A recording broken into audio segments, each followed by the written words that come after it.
school, we're all Google, so I'm used to it, so. We are, oh yeah, we're live now, but we're going to wait 3 minutes to start.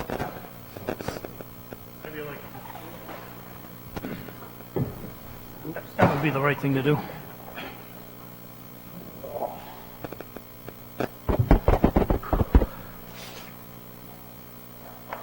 Let's try to move along on the regular agenda so we can get to the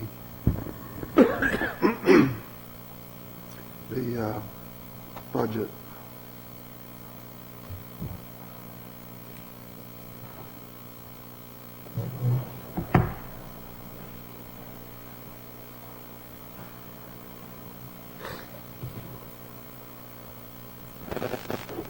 In your spare time,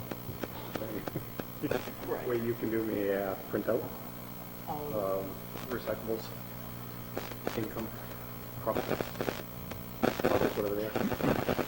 Revenue. Revenue, that's the word Revenue, he's looking for. that's the word. I'll do that in my spare time tomorrow. Let's see what I'm doing for a long days to do this year. In your spare time. Yes, in my spare time. It's for my personal. Personal knowledge and satisfaction.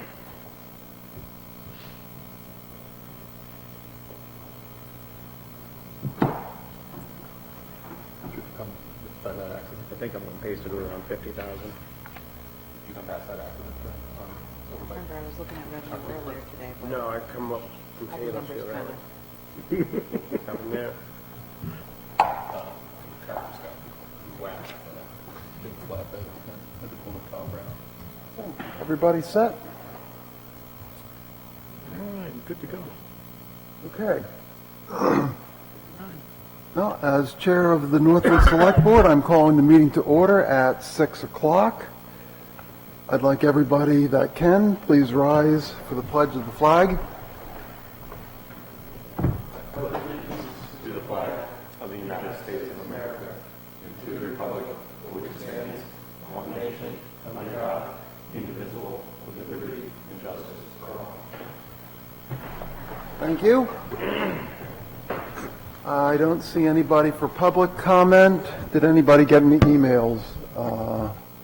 Any emails come in? Get one public. Ginger, public comment? Felt like a, No? Okay. Okay, if not, I got the digit. then I'm going to move on to the ongoing business, which is approving the minutes of October 19th. Does anybody want to discuss any edits before we make a motion? If not, how about a motion to approve the minutes as written? So moved. Do I have a second? Thank you. Any further discussion?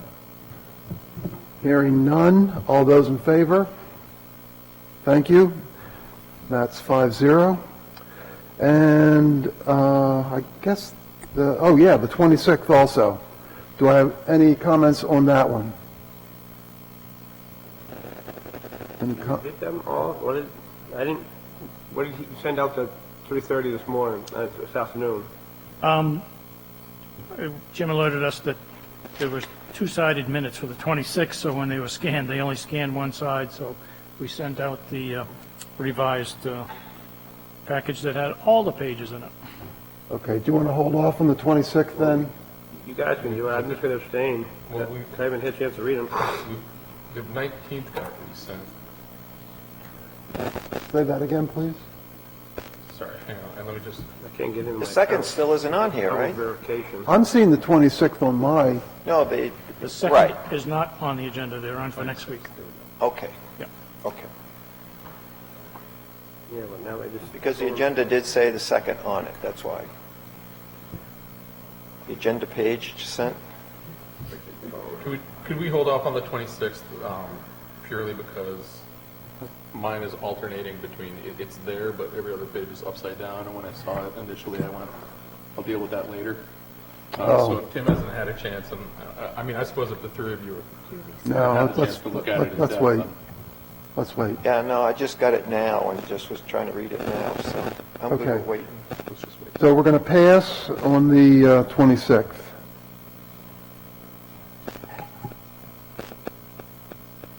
All or table that, I should say. Okay, how about we move on to the consent agenda? Walter, do you want to read it off, please? Well, sure.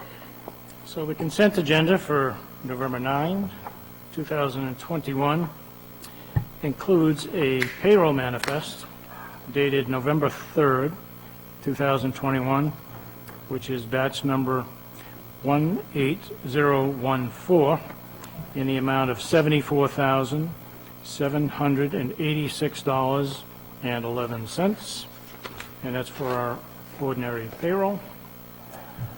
We also have a payroll manifest dated November 3rd, batch number, no, I'm sorry, that should be a Well, let me in, I can't get the freaking phone to turn on so I can get in my computer. I'm sorry, that's an accounts payable, that's a typo on the manifest. It's batch number 18016 for $43,930.23. Walter, on my copy, it does say accounts payable. Right. Oh, I'm sorry. You are correct, right. Notables include our monthly payment to cross-country appraisals for $4,500, additional payment to home repairs by Nate Smith for $1,970 for improvements to the town building, payment to Sullivan Tire for $1,866 for new tires for the 550 dump truck. We also have a accounts payable manifest dated November 3rd for batch number 18024 for $495.14. And then finally, we have an accounts payable manifest dated November 10th, 2021, which is batch number 18035 for $387,258.92. Some of our notables there, or our most notable, is a payment in the amount of $337,442 to R&D Paving for the paving that was done over the last month or so. And also included is a payment to Manchester Paving Company in the amount of $17,800, which is for the paving at the transfer station. In addition to those items, we have a property tax exemption request for a veterans exemption for Andrew Gwynn, map number 110, lot number 7. And that is all that's included in our consent agenda. Okay, I have one question first before we get into approving it. What about the county taxes? What about When are they due? them? They're just due on December 17th. Oh, okay, because I saw the numbers, and it was a big number, and I was, Yep. okay. Yeah, they're typically right around the middle of December. Okay, so it's not, you don't have to worry about it now. Okay, is there any, Tim? $337,000 for R&D, is that the final payment? Yes. So they're coming back to fix Harvey Lake, Ridge Road, and pave Harmony Road? End of the week, next week. Use the mic, please. The end of next week. And we're gonna pay them in full Yep. now? And they're still It gonna wasn't come part back? of our contract. Okay. Other questions? Or is there anything folks want to take off the consent agenda? Okay, if not, how about a motion to approve the consent agenda as read? I'll move to approve the consent agenda as read. Second? Second, thank you. Any discussion? Hearing none, all those in favor? Thank you. Okay, next up, Walter, is your report and any action items you have.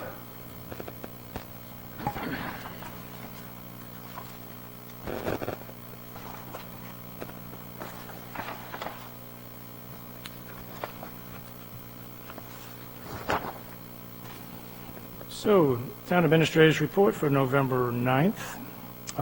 Staffing update. The PD continues to work 2 patrolman candidates through the hiring process, and I believe one has been extended a conditional offer, and it's been accepted to date, and it's possible that the second may have in the past recent days. The part-time vacancy at the transfer station has been posted, and the full-time firefighter position opening will be posted soon.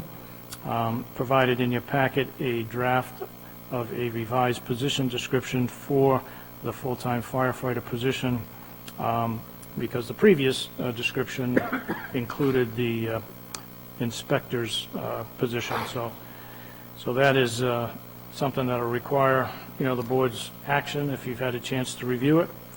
Do you want us to take that up now or wait till later, Walter? If you are ready, we can take it up now. How do the other members feel about that?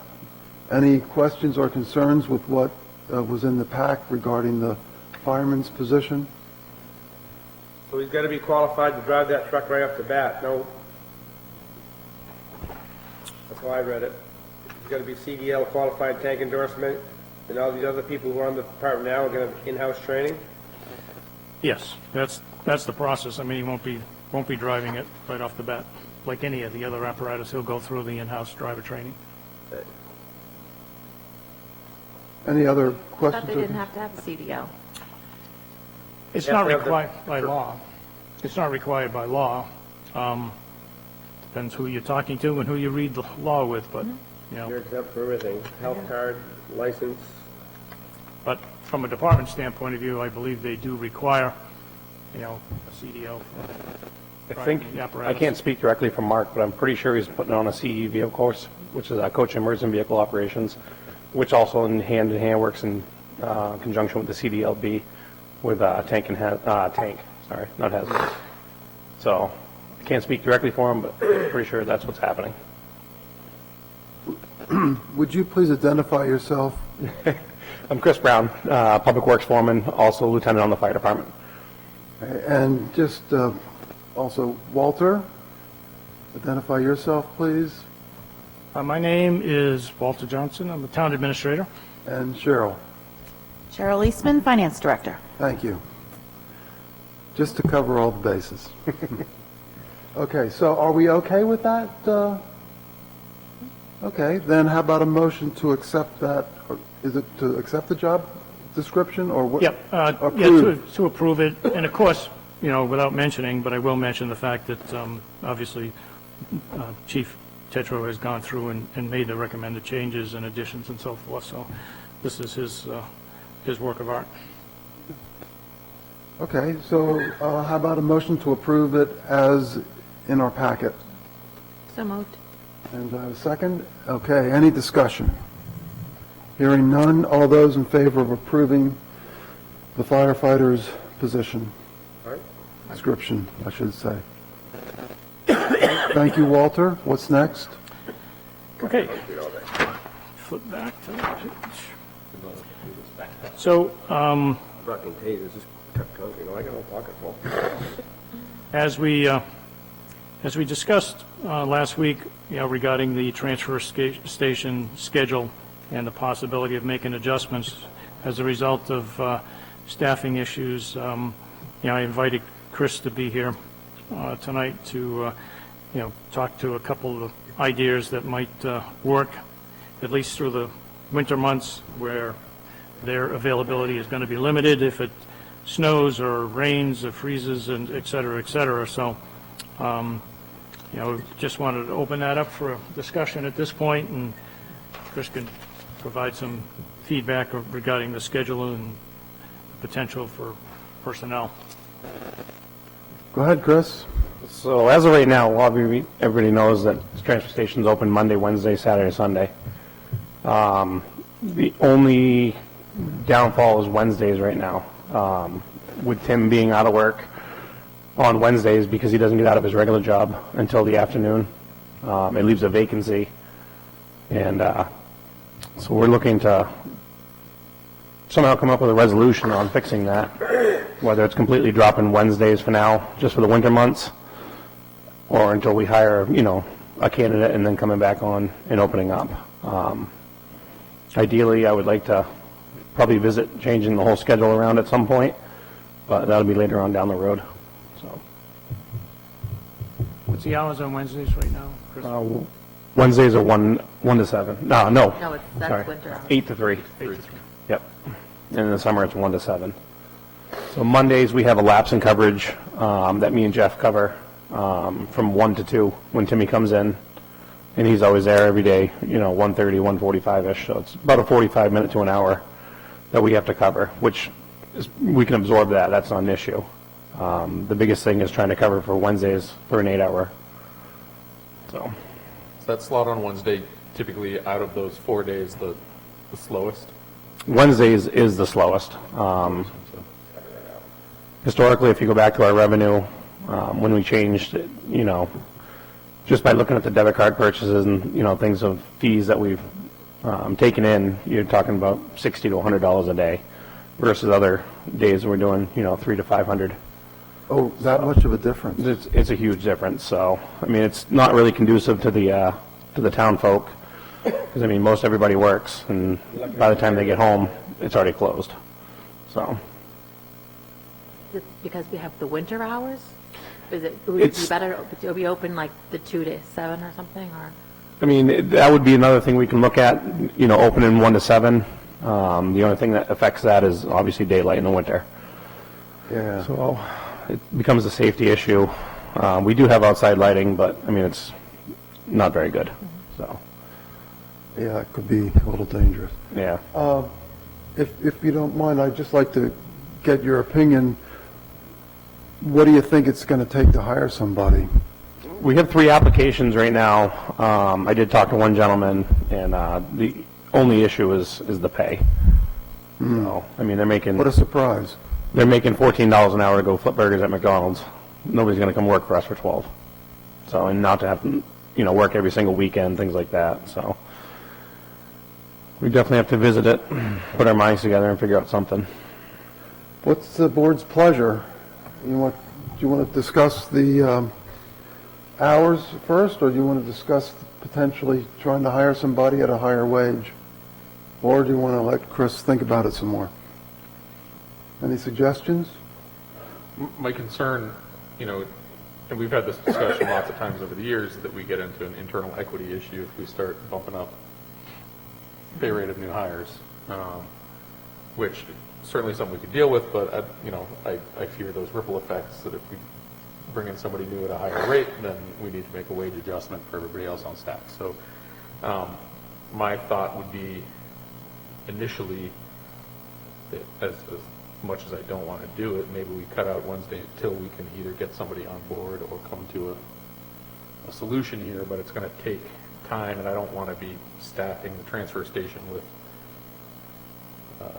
Mr. Brown and Mr. Call. Unless we No, absolutely need to. How much is Timmy making? 1353, I think. Yeah. Yeah, so even, Kind of like you're a second foreman. He's basically the foreman in charge. yeah. He oversees yeah, everything. Yeah, just the ripple effect you So talked somebody, about. like you said, like Matt just said, we hired this guy for 14 or whatever. Yeah. Now we're gonna put We're Timmy up bumping up another. the other 2. Yeah. Mike can't make as much anyway because of the situation. Yeah, Mike's staying where he doesn't want to raise, doesn't. Yeah, that's fine. But Yeah, but, Beth, did you want to weigh in, or did you want to say anything, or? I think we have to start looking at the fact that we probably need to hire someone that would be part-time transfer station, part-time highway department. Is that something you'd feel ready to move on right now, or do you think it's better to maybe take a lapse, or take a little bit of I time? think we should probably cut the Wednesday for right now. Maybe we're on a default budget. We can't really add a position. I'm just something to think about because, Okay. especially where, they're doing facilities and, highway, so. Well, I recollect that years ago, we were successful with that. So I think it's an option we should Something to think about, consider. because then if we hire someone, that's someone we can put in one of our trucks to plow, and then Yeah. work. So there's multiple Yeah. reasons for that. But what I sense what you're saying is to try to do that right now would be a little too much. Can't afford that right now. Okay. Jim, how do you feel? Agree with what Matt said. We just back down on Wednesdays right now and Okay? see how it plays out. So who wants to make a motion to?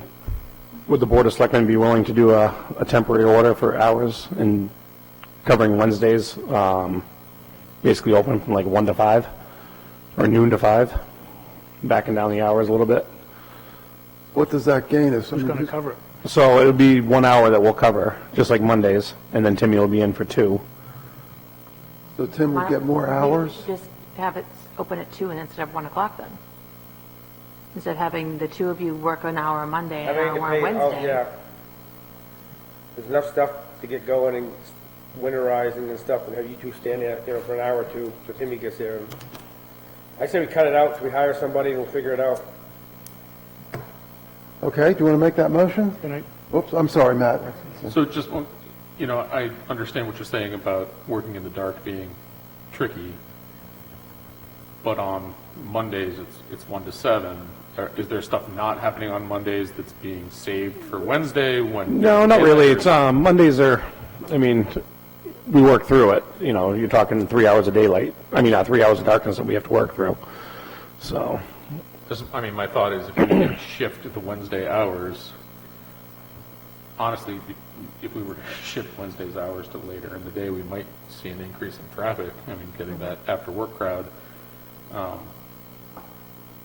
If there's a way to work around the scheduling conflicts. Well, if we could do like 2 to 7 Or do we, on Monday and Wednesday. I don't want to take away hours from people that need to Yeah, work the I hours. So agree. I don't want It's to a just say, okay, let's take community away a day service. and then, someone's now losing 5 hours pay or 6 Yeah. hours pay. the money-wise, I don't think it's an issue on the guys. It's the Works overflow the on, transfer station for free. right. They work because they The need money. overflow on us is what's going to be the issue. So if you close Wednesdays, Saturday and Sundays are already busy enough as is. well, do we cut out Mondays, because you're open Saturday, Sunday, and leave Wednesday? But Wednesday, they're not busy. It's during the That's- day. yeah. So that, Wednesday's the only day, Saturday, Sunday, and Monday open. If you can't get to the dump within those 3 days, cut Monday out, keep Wednesday for people, and then, The Wednesday's the day we have Wednesday. scheduling time. Wednesday's the only day we can't cover. So that's the issue. So what would you suggest? Ideally, temporarily, just close down Wednesdays for now until we can figure out something as far as hiring, a candidate and going from there. Entirely. Yeah, temporarily. I think Two that's the people are getting straightforward. 6 less hours a week. Yeah, Timmy, well, actually, no, because Mike would be able to work full-time on Mondays.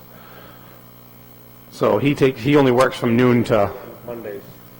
he works from noon to 3 on Mondays, and then Timmy comes in by 2, and then it's from there, so. I think I'm hearing cut out Wednesday till we can figure this out. And then we can bump Mike full-time on Monday from the full 1 to 7, and then that would eliminate us working Mondays altogether, and basically closing Wednesdays down for now. So on Mondays at 1 o'clock, it's just Mike?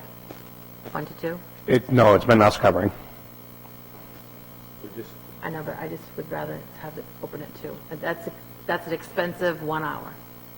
Yep. So cut out Wednesday, and then change the hours Monday, 2 to 7. But these guys don't have to cover, because there's nothing for them to do else. And then we can always adjust the next time if we start seeing there's problems. It's not like this is etched in stone. Okay, Mike probably can still get there at 1 o'clock and get stuff done before it opens. Yep. Yeah, Mike's there at 12:30, Yeah. so. okay, it sounds like that would work. He'll have a ride Monday night to get home, he's all set. Yep. He's good. We'll need next week's meeting, correct? Said, Will we need to meet next week? yes, Because what I don't want work to do is session. make this change, have these guys find a fix, and then have to wait 2 weeks. But if we're definitely on board for next week, then if you find a solution. a solution or a immediately, problem. Then we want to be able to Yeah. act on it. Do you think there's a way for us to make the motion that wouldn't require even bringing it back to the table when a solution is found?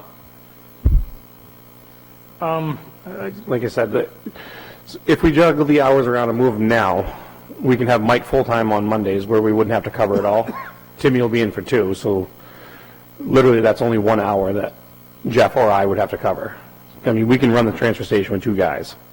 It's not very conducive, but we can do it. I just like cut that out. Let's cut it out, we'll bring it back to the table next week, and Okay, so what's the motion? Cut off Wednesday? I say cut off Wednesday and move it from 2 to 7 on Monday, because I don't want to pay these guys, they got enough to do, and one more hour, so. Okay, is that the motion then? Second. Okay, discussion? Can I just, my recommendation would be, I think if we're going to do this, you'd probably do it for a period of time. You know, we're not going to solve this problem overnight, so, because you're going to have people get so confused, they're not going to know when to go to the dump. So I think if we decide to change the hours as you're proposing, that, you know, we do it at least through December and perhaps through the balance of the winter. So Christmas week is usually a really, really busy time. Do we have to be open, like, I don't know. it's going to make Saturday really ugly. I mean, I'd be okay with even doing, For a month? could we do Wednesday, like, I don't know, 2 to 5 or something? The guys couldn't cover it then? I think, Walt, I'm sorry for interrupting, but I believe Walter's right. If we keep changing and Worry about the flip-flopping, week of Christmas, but come Saturday, it's gonna be really bad. we can see how it goes and we can make a decision. We can always change that after we see how it works. I'd rather do something now, make sure we've covered it as best we can, addressed it as best we can, and then make adjustments. And I think you're right, Beth, you When know, is Christmas?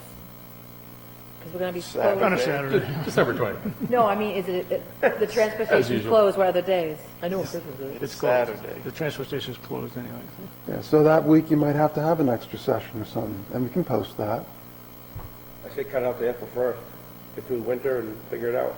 And we can always add special sections. Right. I think that'd Because be it's the 2 way. Saturdays in a row, Yeah, so we might Christmas have. and the New Year's. Yeah, so we might have to move that day to Wednesday or add Wednesday for those special times, but, okay, so what's the motion now? Well, I'm sorry, I just want to double back to Chris's concern that if we cut Wednesdays altogether over that period of time, that the weekend, that Saturday is going to basically wind up with full containers before that shift's half over. I mean, what is that, where does your concern lie with that? Ideally, I mean, most of the time we can make it through Monday, or, sorry, Sunday, Monday, and Wednesday, we can make it through on cans. And then usually one's full by Saturday. So it's kind of a flip-flop, so Mondays, Saturday, Sunday, and Mondays are extremely busy days. So we're going to be, you're going to take Wednesday's trash on top of Saturday, Sunday, Mondays from Wednesday. It's going to be an overflow. So, but I mean, it's something we'll have to work through.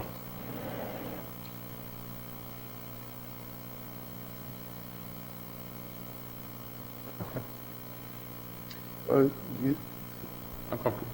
Okay. Okay, so we're, I don't know. well, we have to decide.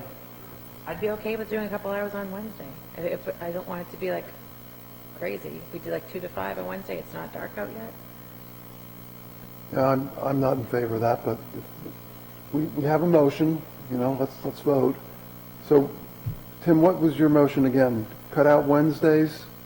Cut out Wednesdays, Monday, 2 to 7 until April 1st. April 1st. Okay, so that's the motion on the table. Do we have a second on that? I'll second. Okay, now discussion. Matt? Do we need to increase the hours for Saturday and Sunday at all? Do we have enough time to get everything done? Yeah. If we're not working, okay. Yep. Matt? I understand the desire to not be constantly changing the transfer station hours, but I think doing it for the entire length of the winter is more than we need to do. I've got faith that we can find a workaround on this.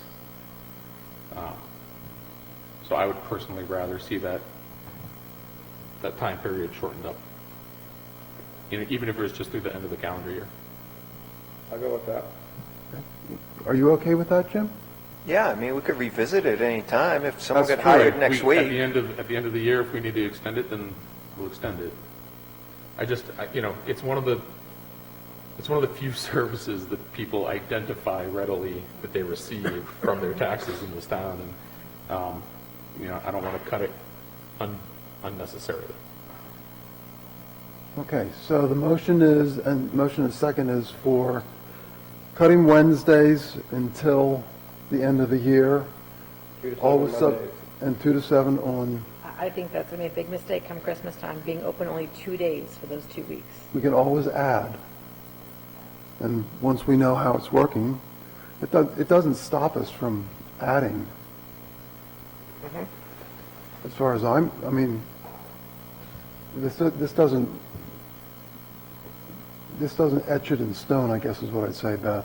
And if Chris comes back and says, we need to change back, we might have to do that too.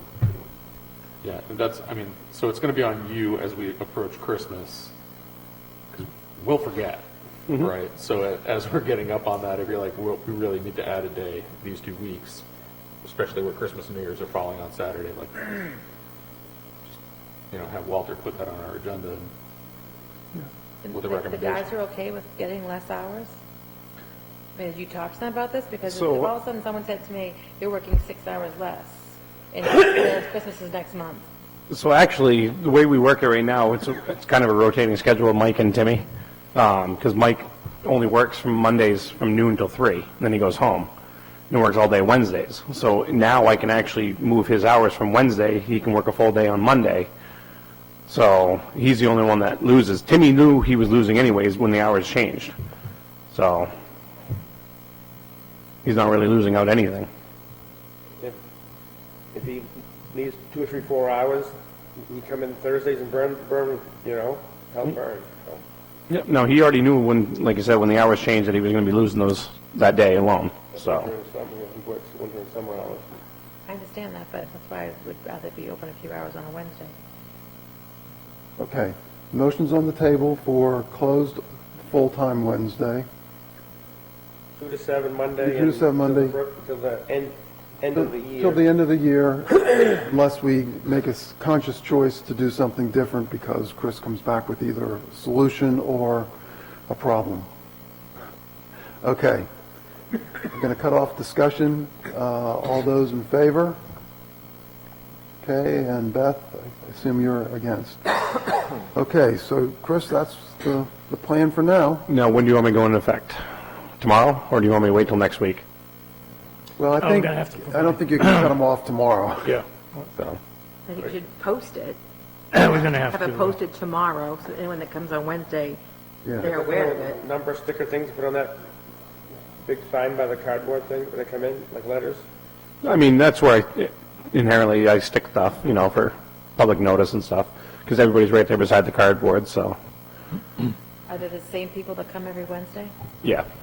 It's all local. Maybe whoever's there should I don't know. say Yep. that we're going to be closed on Wednesdays, so the end of the year. Usually we put it on the board and everybody, when they drive in, sees it, so. You can ask the rec director to put it on the sign at the fields as well. Yep. Okay, Walter, what's next? thanks, Chris. Thank you. So we have an update on the town facility lighting program. I've approved and signed all the necessary documents for the project, and we actually have a pre-construction tour and meeting set for this Friday. I sent you a note on that. Okay.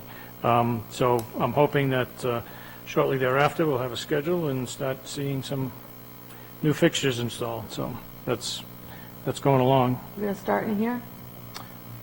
I'm going to suggest they start with this building because it has the biggest impact.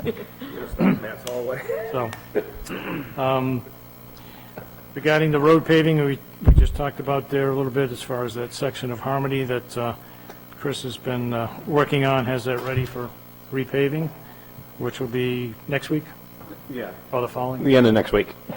The temperature's okay, Chris? Yep. Think? Yeah. Yeah, go ahead. Sorry. Regarding the FY '22 department head and administrator's budget, So we'll continue the review at the end of this meeting, and then discussions include a review of the requested department head budget and the proposed warrant articles. Final recommendation for the budget and the money articles will be determined at the work session next next Tuesday, at 6. Is that still a good time? Okay. At 6 p.m. To wrap everything up so that we can package it for the budget committee on Wednesday and They can wait a couple. get it over to the Linda on Thursday. So on the road surface management program update, provided you with a sample of the report in terms of the next 5 years and what the plan looks like. And obviously, we've already incorporated the 2020 year plan. But as I mentioned before, the plan has a mixture of different treatments, both from a reconstruction as well as a preservation standpoint of view. And again, it's a fluid document, but for the most part, it looks like that's going to be a plan that's workable and keep us within the historical range of investment per year, subject to any major issues that might come up. But so hopefully we'll have the final plan, hopefully by the end of this month or perhaps even sooner. So that's moving along according to schedule. Walter, may I ask a couple questions on that? Sure. So the first one is, what's PCI? So basically, that's the condition index, okay? The pavement condition index, which is a score, based on some matrix that's incorporated in this program as a result of the visual assessment of all of the paved roads in town. So if you remember, they went out and actually looked at each road. Right. Did a visual assessment, broke it down into tenth of a mile to a half mile segments, depending on the consistency, Right. And plugged in factors having to do with things like cracks, condition of the pavement, whether it was breaking up, if it was washboardy. There's quite a few factors that they rate on a visual inspection as they go through the different roads, and that's how they come up with this index, condition index, and gives a score. And then all our roads have been rated with a score based on those factors. And then they have the ability to put in our proposed improvements, whether it be either, reconstruction, resurfacing, preservation, things like crack sealing and that type of thing. They put this into the formula, and based on those inputs, they're coming up with a new PCI that brings obviously the road score up to a acceptable level. I think our goal townwide was to try to hit somewhere between the 75 and 80%, 80 score as we make improvements over the course of the years. So that's, in general terms, how that works. Okay, so does a PCI of 75 to 80 give us our lowest overall costs on an ongoing basis? Or would a PCI of 65 to 70 or 80 to 85? I mean, what's the long-term lowest cost going forward? I'm not sure I understand your question, because there's a lot of different treatment factors that go into the score, depending on the condition of the road. I guess I'd say it this way. If our roads are, let's say, let's say they're not in as good a condition as they are now. They're in much worse condition. Mm-hmm. But then every time we go to repair it, it costs a lot more to repair it because we have to do more work to it. So in the end, staying at that lower level of maintenance is actually costing us more in the long run.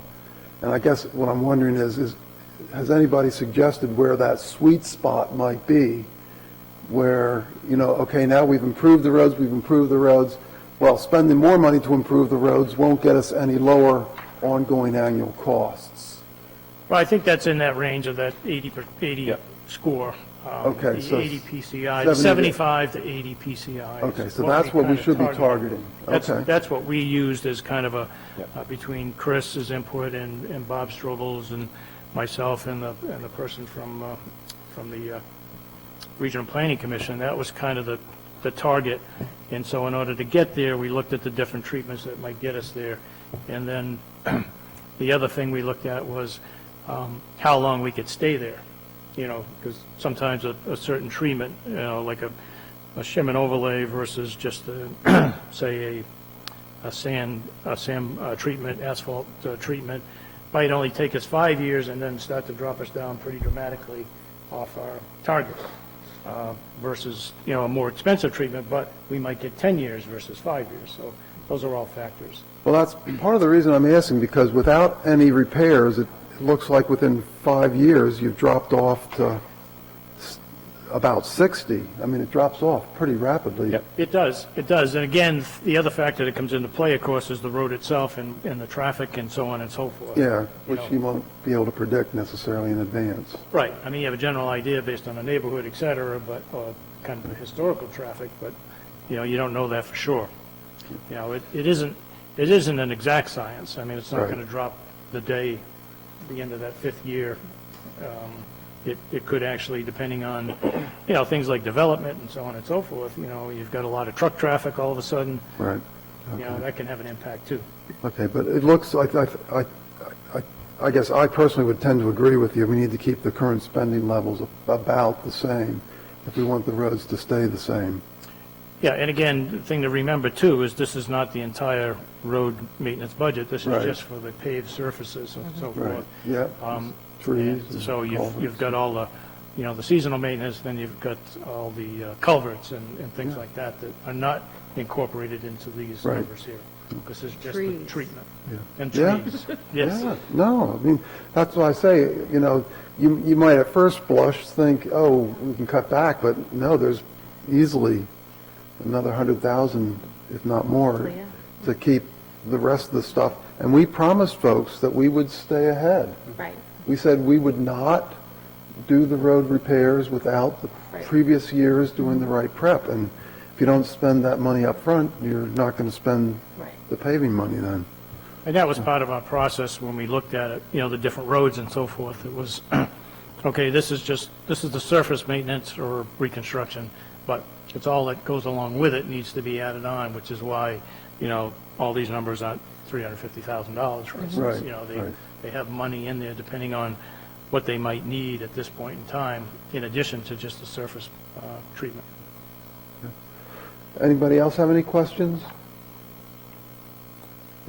Okay, if not, then what's next, Walter? So just, as you're probably aware, if you head over on Main Street, Route 107, the bridge culvert is under construction. They are utilizing a small amount of the community hall parking area. Small amount. So, but I understand it's just temporary, and... My yard.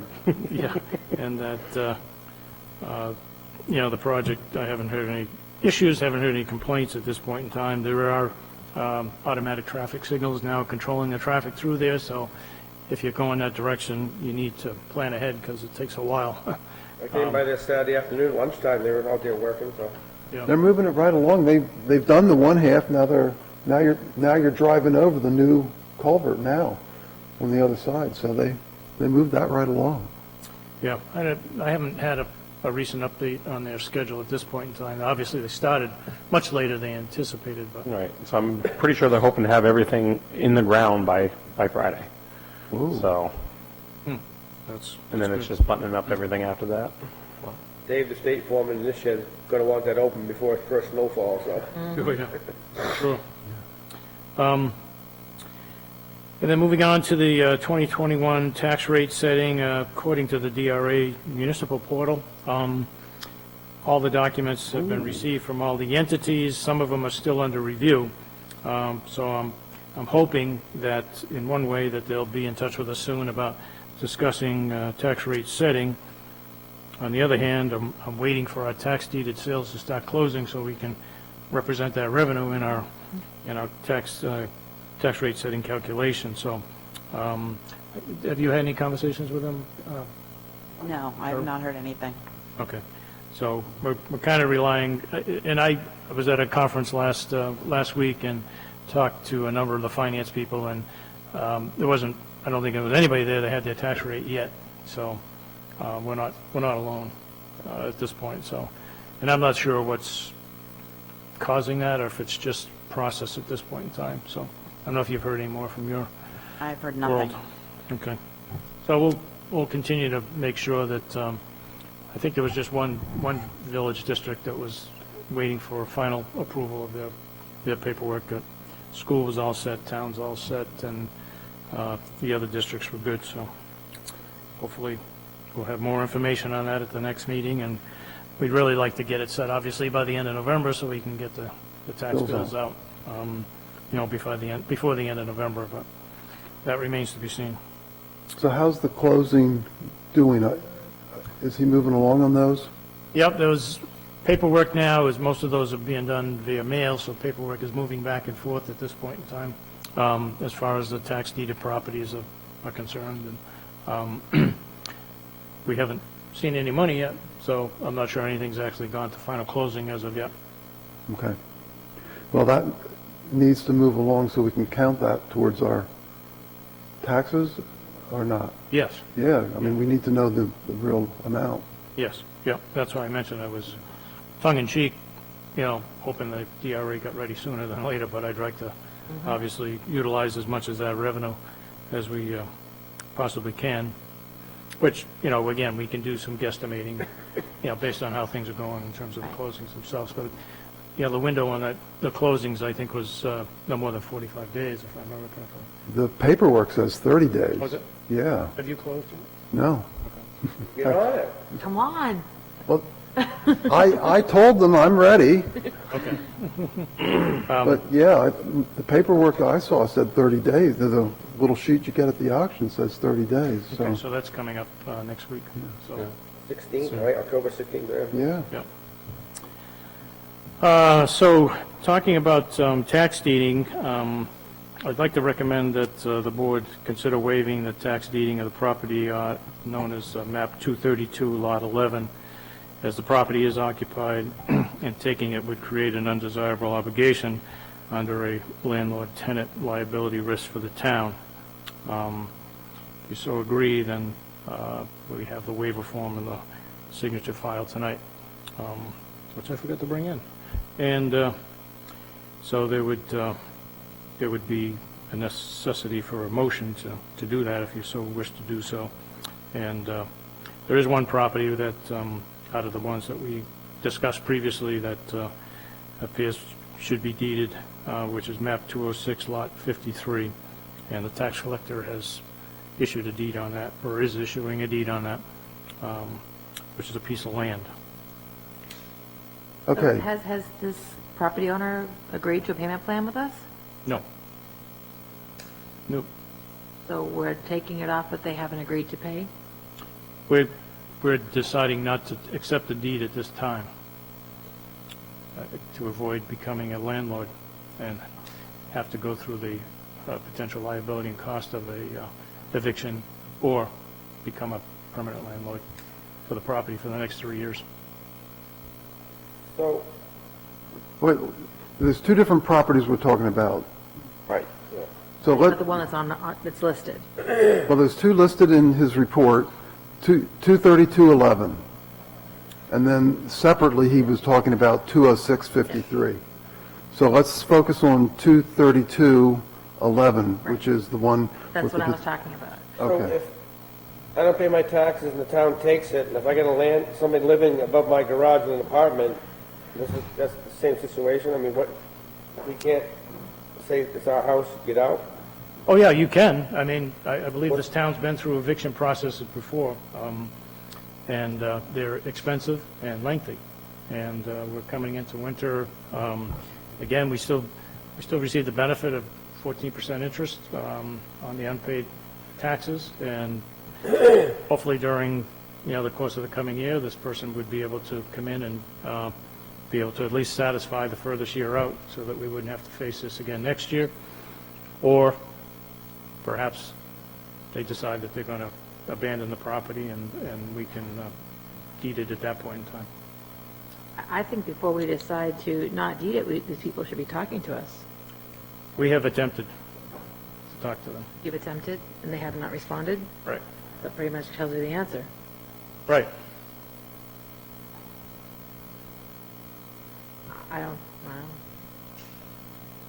So what If I are, don't pay my taxes, what are you going to do? I mean, that's, Well, as I said, it's whether or not you want a liability or not, and again, this town has numerous properties at this time that are occupied by people that pay no rent and, that are owned by the town. So to take on another one is not my recommendation at this time. As I said. well, like I we didn't just know the realized- town owned houses that people aren't paying any rent either. Did you They know do. that? no. No. They do. I don't remember any of those We should coming be up. fixing during- that. That's, Well, I think what Walter's saying is that in the current circumstances, it's tough to evict folks. Maybe when COVID's over, maybe you have a better shot at that, or, and then he I'm continued saying to. for 4 years, no one's ever said that we own property and we're not being, and I'm not okay with that. I don't Okay, think anyone well- in town that pays their taxes would be okay with that. Probably not. But again, we also had 30 properties that should have been sold a long time ago, too. So, Right. it's Oh, a no, process. no, it's not your fault. I'm just saying that's why we really want the property sold. Well- But again, you look at the risk and the liability, and, as I say, my recommendation at this point is to not accept the deed and to continue to, benefit from the 14% interest and, that's where I come from. You let it roll for the taxes, and if you take, I mean, just as an example, you take a look at the house on Main Street. We just let it roll, and when it was time, we got 18% interest on all of that. We recouped all our money, and we didn't have any issues. And, once it gets to that 3 years, you've got, 60% interest on the taxes. How many other houses do I was we just gonna have say, that's how 3 many- years? Do you have any idea? I don't know off the top of my head. Well, Most of them are mobile homes. we tended to avoid that. Well, what's your suggestion? Well, again, once you If accept the if you don't have a deed, suggestion, I mean, We all pay our taxes. We pay our taxes. We pay people to work in the town hall to get these things done. It's not your fault, Walter. You're brand new to all this. I understand. But I'm just saying, after 4 years, no one's ever said to me that we own property and we're not getting any revenue from it. well, hold on a second. I think somebody was second for 20 years for knowing that, and people, I mean, But, it's news to me. Let Matt weigh in. but just to, the flip side of the argument is our choices are to spend a lot of money to evict or not spend that money and continue to accrue penalties. So But if for me, we're never going to get the money, we're never really getting the to penalty. get the money down the road, if, we have the option to deed that property whenever, assuming they don't catch up. So giving them a chance to get caught up or having the opportunity down the road, if they continue to not pay taxes, we deed it down the road, go through that process any time. I think continuing to accrue that interest and not spend the money on the eviction process seems I think, yeah, the in much this easier case, route that's- for me. In this case that he brought up, this one is fine, but Well, you say that, but the people have not even responded. If you reached out to them and they're not even responding to it, I guess I want to know how many other places we have, and we need to get a plan. We need to put a plan in place. that's the next step after we get through all these Yeah, other I think priorities. that's that on the I've been list. given. Maybe we can add that to your, Well, it's already on my chart. I mean, it's ongoing. But again, mine, it's going to take an I like my investment, house. legal fees are going to be expensive. And then if we decide we have to hold it for 3 years, then we're going to have to be maintaining that property for the next 3 years. even after the But- former owner is evicted, if that's the way we go. So basically, what you're saying, weighing the pluses and minuses, this is your recommendation for this piece of property? At this time. Okay, thank you. I think you're right. We need to have a plan for all, we need to know what they all are, talk through because I can see this playing a couple different ways, none of which are cheap for the town. That doesn't necessarily right. All the past people that made that office. What's that? I said, all the people that's been in that office the last 10 years, how many, I'm glad Walter's on board and Mr. Scruton caught up and, Well, I mean, there is a cheap alternative, which is if you do nothing for long enough, the property owner will eventually die. Just thinking that. And I'm not joking. I mean, at that point, we have a claim to what's owed when that property transfers hands. I mean, Yeah, well, I'm not saying that's the way to handle this, but there is an end point to the whole thing. It's always death. well, there's taxes, you're not paying that, so must wait for death. there's a risk that you end up, that you can't get rid of the property because if it's, for example, a mobile home, it will cost the town money to dispose of it. I mean, after a certain number of years, you won't be able to sell it. So there's all those factors. So I think you're right, Beth. If we can generate a list and get your recommendations as to how we ought, at least know how we're playing them now, what your recommendations would be, then at least we have a starting point for a discussion as to what to do. All right, that's, yeah, none of the page, we're going Yeah. to, So I guess if we're comfortable with that approach, then I would suggest we add that one to the list, but he's asking us to take action one way or the other tonight. So is anybody willing to make a motion to waive the tax deeding on that property? Move that we waive the tax deeding of map 232, lot 11, due to potential landlord-tenant liability risk to the town. And do I get a second on that? Second. Okay, any further discussion? So we're waiving it until June? that one, the next tax. Next tax bill's June. Well, it comes back, the tax bill is only an estimate when that comes out in June, so it's actually for, next year, next fall's billing. I think we'll have a plan before then on all of these, Beth. I mean, based on how fast he's moved through the other stuff. And I think we need to make conscious choices on all of these. But without the data, I don't, I would think that people need to be contacted and they need to set up a meeting with us, an appointment with us, something. I don't think giving them another whole year free is going to get us anywhere it's not free. The taxes are accruing. Right, till they die. Well, until we do something. right. Yeah, I think he'll have a plan. I mean, we have to look at the cost. I'm not willing to say, evict them without knowing that, it might cost us $10,000 to do it, if we even The place is being can. rented, so the property owner is getting revenue from the property. No, that's owner occupied. We would become the. We would Oh, no, be, I'm saying right now. Right now. Right now, the Right now, property it's- owner is getting revenue. No. You said it's being rented. Oh, no, they're not renting. They It's would be owner our occupied. renters. Yes. Right. They would have to rent it from us, but if we went that direction, but I different mean, just, liability. I don't know what the answer is, because there could be $10,000, $15,000 of legal costs.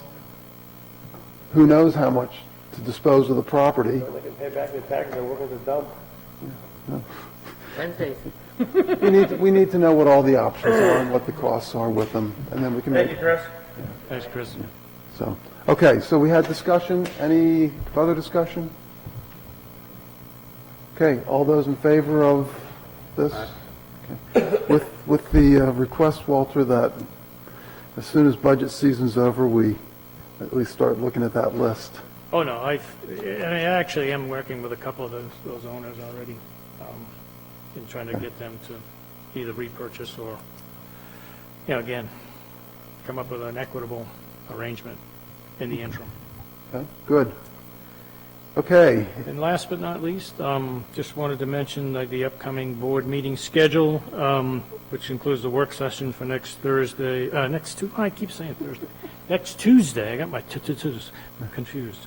And then a regular board meeting on Tuesdays, the 23rd of November and the 14th and 28th of December. And I did have one other late request, if I might bring before the board consideration for a appointment to the Conservation Commission of Priscilla Merrill. oh, Obviously, there is a vacancy, and this would be for a 3-year term expiring on March of 2024. Want to entertain that now, or entertain that at the next meeting? let's do it now. So she's come, or somebody recommended her, but she's aware of this? I mean, She was at the meeting last week. Yeah, she was Okay, at the wait, meeting, okay. yeah. Yes, she did, I she have showed an excerpt. interest, not somebody recommending. That's why I want to make sure, you know. okay. Someone didn't volunteer. I have, no, I have an excerpt of her note that says she would like to serve on the Northwood Conservation Commission. I enjoy many of the town treasures and outdoor trails and recreation areas, and I appreciate the efforts of the committee and wish to add my time and interest to the conservation efforts.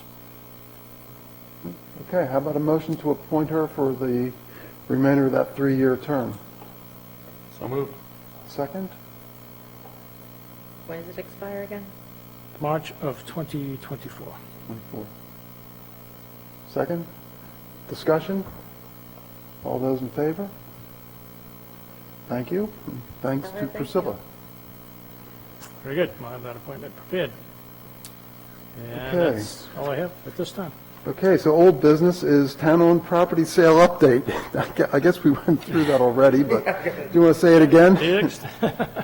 No, as I said, yeah, I think I mentioned that, we did have a couple of bidders that experienced some bidder's remorse, and those are still being worked through with the auction company and the attorneys, town attorney as well, so. Okay. But other than that, as I say, we haven't received any funds yet, but I know when I checked with the auctioneer the other day, he said that the paperwork's starting to come back. Again, people are, consulting with lawyers and that type of thing, and Right. doing their due diligence now, which they should have done before, but anyway, hopefully we'll start receiving those checks soon. Okay, sounds good. Okay, so we had a proposed complaint against a town employee policy, first draft last time. We now have a revised draft. What's the process on this? If you're prepared to adopt the policy, just take a motion to adopt it. Okay. Does anybody have any questions or comments on what the edits were or changes?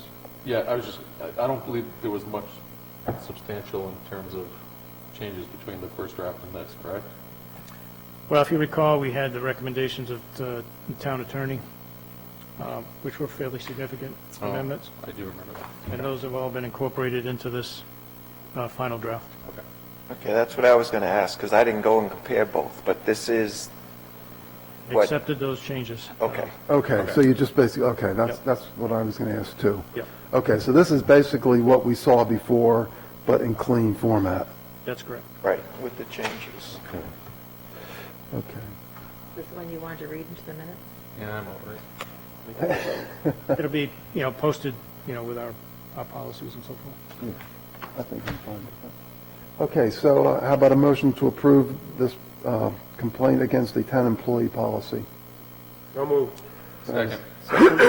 Discussion? I think Mark did a pretty good job on that. Really, actually, very good. Okay. Any concerns or questions? Not, all those in favor? Aye. Okay, thank you. Okay, next up is the inclement weather maintenance policy. Now, this is new. No? Did we do this one before? Yes. Boy, my memory's shot. Yeah, and at that time, there weren't any, I haven't received any feedback, for recommended changes or whatever since that was posted last week, last meeting. Okay. Well, if not, then how about a motion to approve this policy? Move to approve the winter and inclement weather policy and priorities as presented. Do I have a second? Second? Any discussion? Yeah, it says in here, people plow out across the road after the road's cleaned up. What are the ramifications in that? It happens all over town, and people need to stop, and I still see a sump pump pumping on the road, getting cold, freezing. What's the, I could probably give you a list of 20 names right now, people plow out across the road, and it just kicks the can down. You gonna send them a letter, next time I'm gonna find them? What's, State statute does allow you to take action against them. I think, as we talked about at the last session when we discussed this, I think a courtesy advisement that it's counter to town policy and state statute, as we have done with some other issues, is appropriate. And then if they don't comply, then I think we can certainly move forward with taking legal action if we want to do that. Court orders and fines. the policy allows us to, enables us to do that. Without the policy, we would Yes. not really have any, I think Without the it was always notice. wrong, though. You couldn't, you're not supposed to be plowing. well, that's the state statute he's referring to. Exactly. We're just mimicking that. Yep. Okay, any further discussion? Did I have a motion on that one? Maybe we should post that, that you're not supposed to be doing that, publicly, on the Facebook page, on the Sure. webpage. or something should have got a hold of Chris too. And then if they do it, they should get a letter, Right. the warning, then, Or you could give them the stern look, Walter. Yeah. Down the stone road, all back in the driveway, done before. Okay, so did I have a motion or not? Did in a second. Oh, and that was the discussion. Okay, There all you go. those in favor? Aye. Thank you. Okay, sorry for that. Okay, establish date for the 2022 deliberative session and budget hearing. Okay, so what's the time band, and what are the Saturdays that are options to us? So the window basically is February 5th through the 12th. And, those are basically the two Saturdays. And, obviously leaving time for inclement weather would be, preferred to start with the 5th. so And February 5th. Second Yes. choice is the 12th, exactly. pretty much. Is there anything going on at the school that day? Do we know, just projected out that far? Yep, we'll submit the date once we get the board's okay on that. No rec basketball that day. Doesn't sound to not be. Okay. I've advised the rec director on that. In the past, we've always have gone for the earlier date, or we've tried to go for the earlier date. And part of that is, like Walter said, the inclement weather. But the other thing is, if we get it scheduled now and get the lawyers scheduled, we tend to get good legal representation, or at least better representation.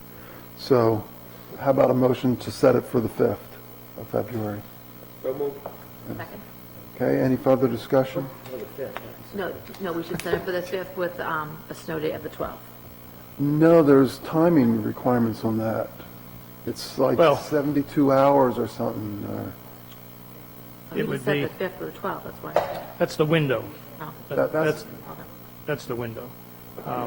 there's like a timing thing. You can't delay you can't delay it. You have to adjourn to. Well, we have our new recess to a snow time plowing specific. policy, so it shouldn't be a problem. What we'd do is we would post a particular day for the deliberative session and a winter snow day. But I wouldn't go all the way to the 12th. Okay. Al, can we, But we, sorry, well, I believe, because we ran into this a while back, I think we need to, without any special dispensation on this, as we had during the town meeting last year, I think we need to set it for that date, and then I think it's every 24 hours, isn't it, Ginger? have Can to we ask basically her, I know it's not a public meeting, but can we ask her what her input? She has something, That would be for, I'm sorry, go ahead. Is that only for town meeting? Because I know we ran into this last year or the year before. For what? I don't remember. But that was that was the discussion that there was, I remember someone saying there was a need to basically just continually kick it down the road. I'm just gonna defer to Yeah, Walter, because he Walter will figure it knows. out. We're not going to have snow on the 5th anyway. Yeah. Doesn't matter. Yeah. I mean, let's set the date, we can worry about all the contingencies and fallbacks after that. What time will it start? Usually starts at 9. Okay, so how about a motion to set it for the 5th of February? Oh, we have it, and you seconded it. Any further discussion? If not, all those in favor of setting it for the 5th? All right. Great, thank you. Okay. Anything anybody's got on the task manager?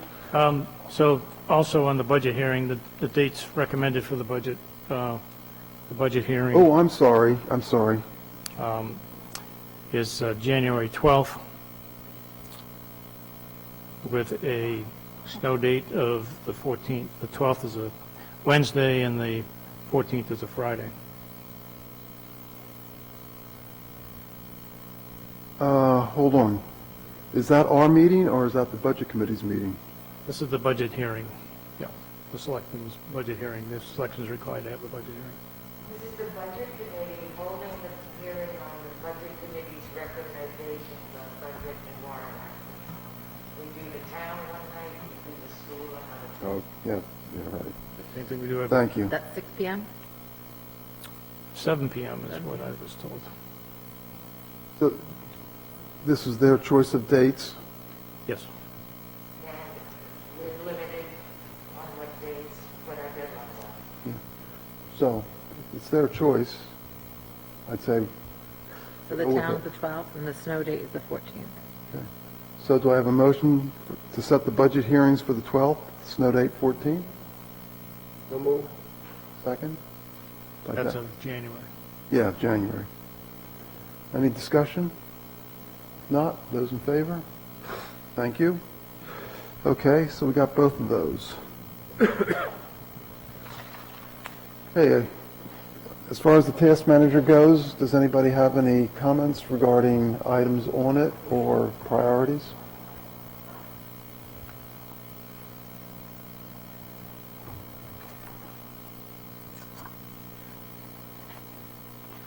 Okay, if not, does anybody have anything they want to report as far as committees go?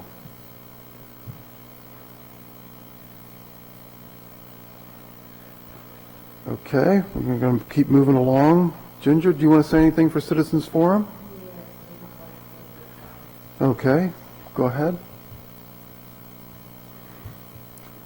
I'm going to just warn you in advance, I've been asked to be strict about the 3-minute rule. Okay. And close to the mic. Can't use your notes either, so I'd like to be here. I'm sorry, what? Get all out of your mind, you can't use your notes. No. No, you want me to use my notes. Ginger Joel, Rochester Road. When you were discussing the transfer station and whether or not to close on Wednesday or not close on Wednesday or whatever, and Chris reported that Wednesday was the lowest income day, but nobody asked how much regular trash goes into the cans on Wednesday. I've worked the transfer station a number of years ago as a selectman, and I know what happens when there's overflow on cans, because you're open Saturday, Sunday, and Monday, and everybody who would come on Wednesday is going to come on Saturday or Sunday in all likelihood. I think it's a mistake for you to close it on Wednesday, and I would urge you to look for an alternative, even if it's just 2 or 3 hours on Wednesday, to get rid of some of the excess. As far as when you're setting the tax rate, I understand that you're waiting to determine what the revenue is, from the tax deeded property sale. But I would like to remind you that many, many, many people in town are aware of the fact that there is a large amount of money sitting in the general fund that this board chose not to utilize last year in helping to buy down the tax rate. People are angry about that. A suggestion might be that you utilize some of that money, and whenever the tax deeded property funds come in, and that's all taken care of, that can go back into the general fund.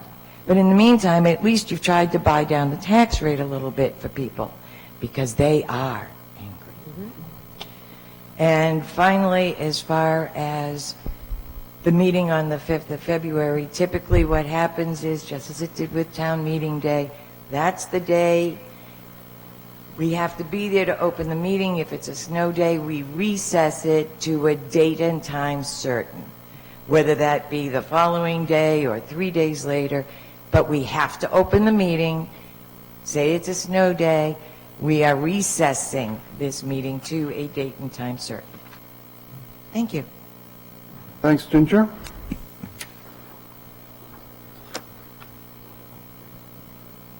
Okay, so we're going to move on to the budget review. How about a short break just to refresh?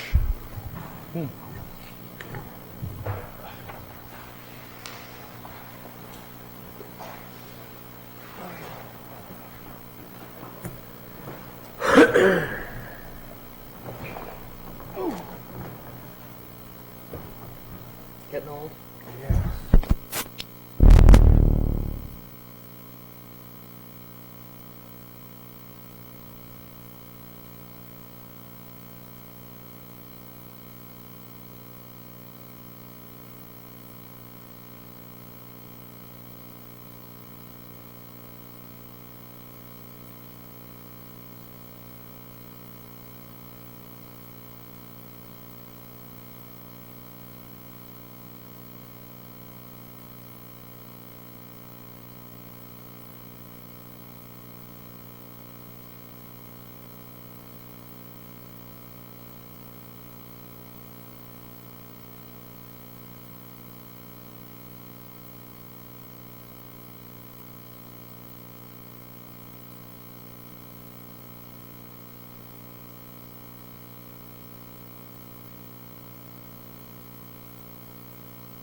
signed signs, so please, I said right out loud that I did it I was in the bathroom, I was. There you go. You know, if we all do it backwards, nobody will ever know. Oh, good. What would Matt do?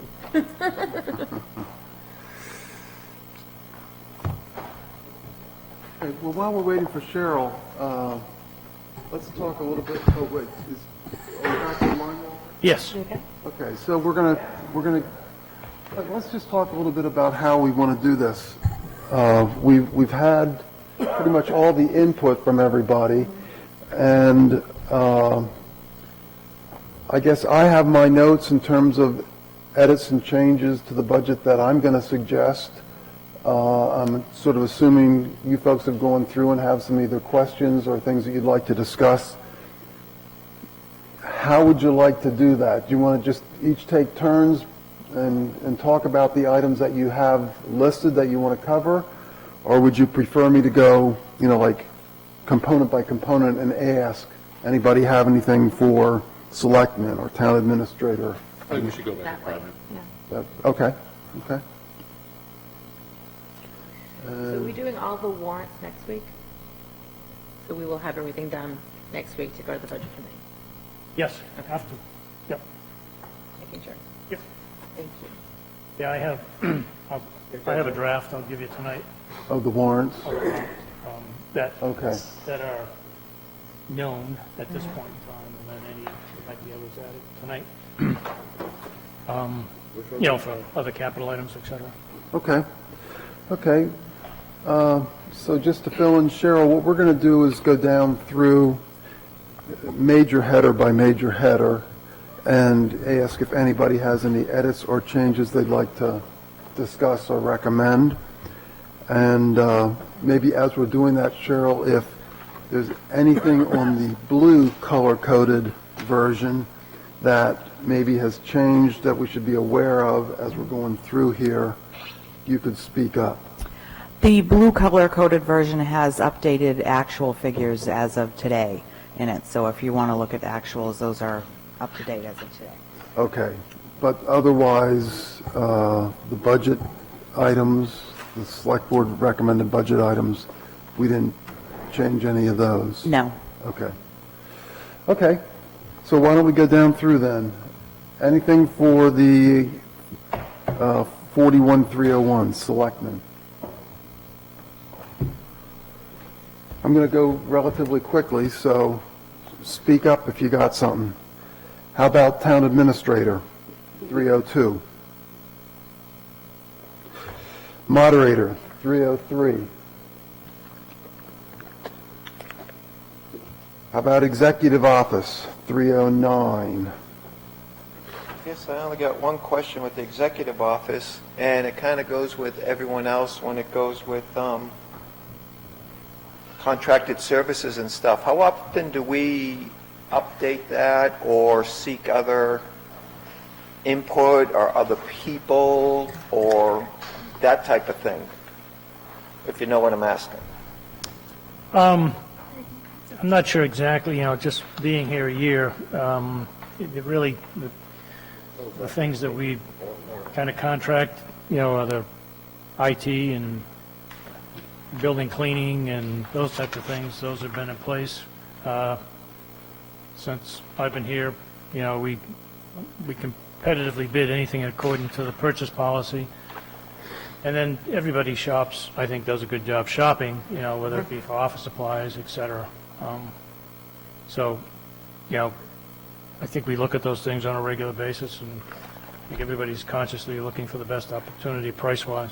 Okay. Because just some of the things, just for an example, like with the water, with the water cooler, I notice it's like in 3 different places and 3 different costs for all 3 different, like the library and I think the police station. I forget, I can look up in here. It's just different. It just seems, do they do it by volume? Is it all the Is that same why it's company? different? They hire their own water thing?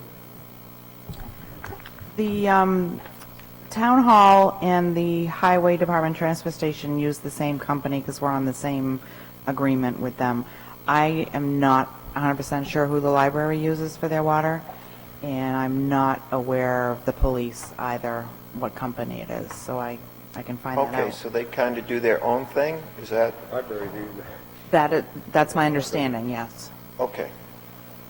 So maybe that's something we can check and see if there's an opportunity for savings there by grouping it. Right. That's what I was thinking.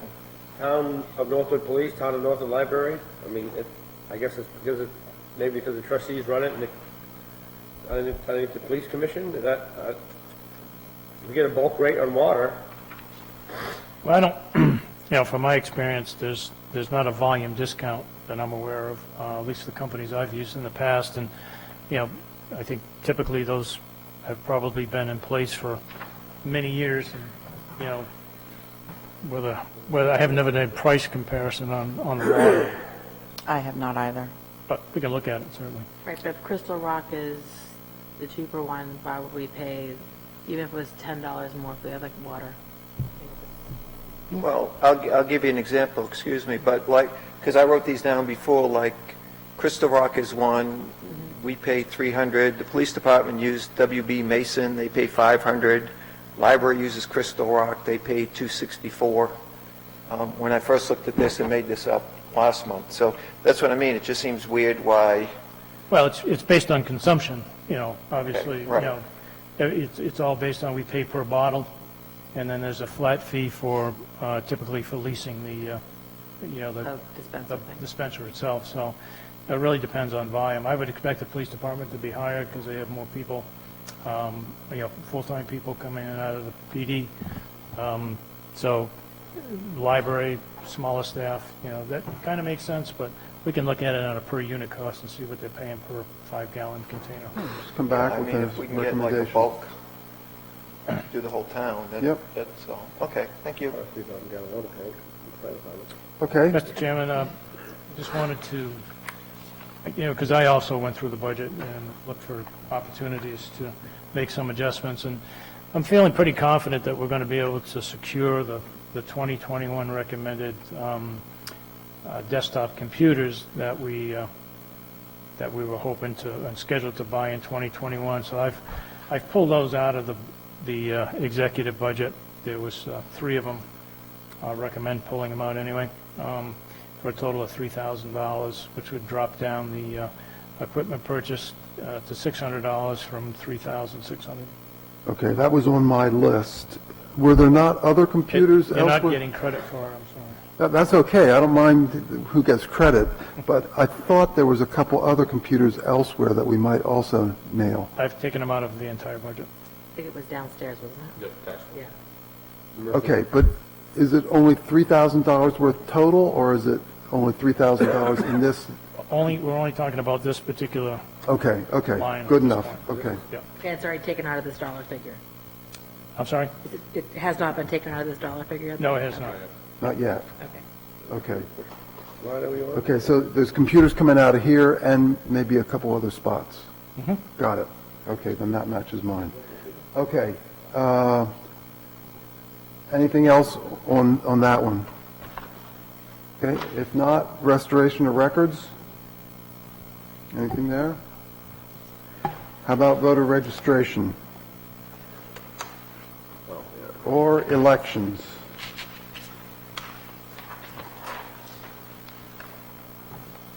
Finance administration, anything there?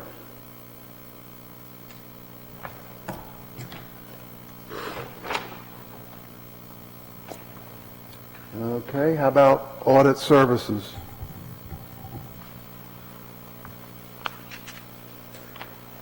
Okay, now let's talk about assessing administration.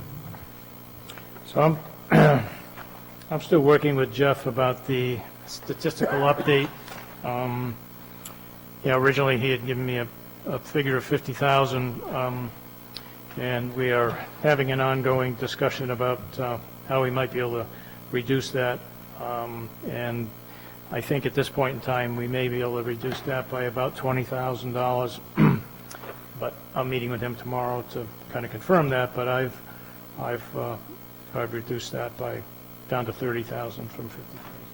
Okay, well, you win on that one too, Walter, because I had that one as 15,000. reduction. So, okay, but, You know, again, just a caveat that, you know, that's still under negotiations at this point in time, but that was kind of the number that we were talking about. Okay. and being able to accomplish that update on. does everybody understand what he's talking about? And Walter, I'm sort of assuming that's because we're not going to have to do a statistical update on every single component or area of the town, and so you're sort of picking and choosing a little bit?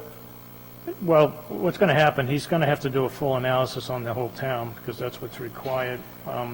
There's really just some small components and pieces of the revaluation, so to speak, that won't be necessary in this statistical update, which has a lot to do with the field work and so forth. Okay. The outcome may be that there's only certain strata of properties that may need to be adjusted, but again, you have to be able to justify the ones that you do adjust and the ones you don't adjust. Both, So- yeah, okay. Okay, but you're comfortable taking that down to 30,000? Yes. This one? Okay.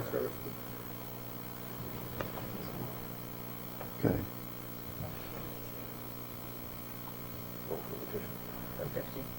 Yeah, Now we're down by so, yeah, so where you see 330 there, the total is 104,000, of which 54 is the ongoing work that he always does, and then Walter's talking about taking that 50,000 and reducing it down to 30,000. Okay, let's continue to move on. Well, first off, anything else on assessing administration? No?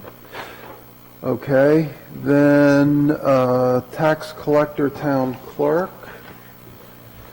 Anything on that one There was one computer in that budget that coming out? I backed out. Okay, You took out one? Yeah. Okay. anything else? There was only one budgeted. There was two. So because we brought this up, And the deputy. Oh, I'm sorry. One of them was rescheduled. So it took one out for 1,000, and the other one actually was scheduled for 2022. I don't know how it got in there, but I may have added it in by mistake. But So we're taking one out?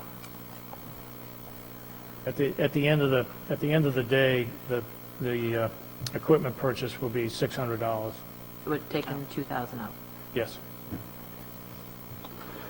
Okay. Everybody understands what's happening there?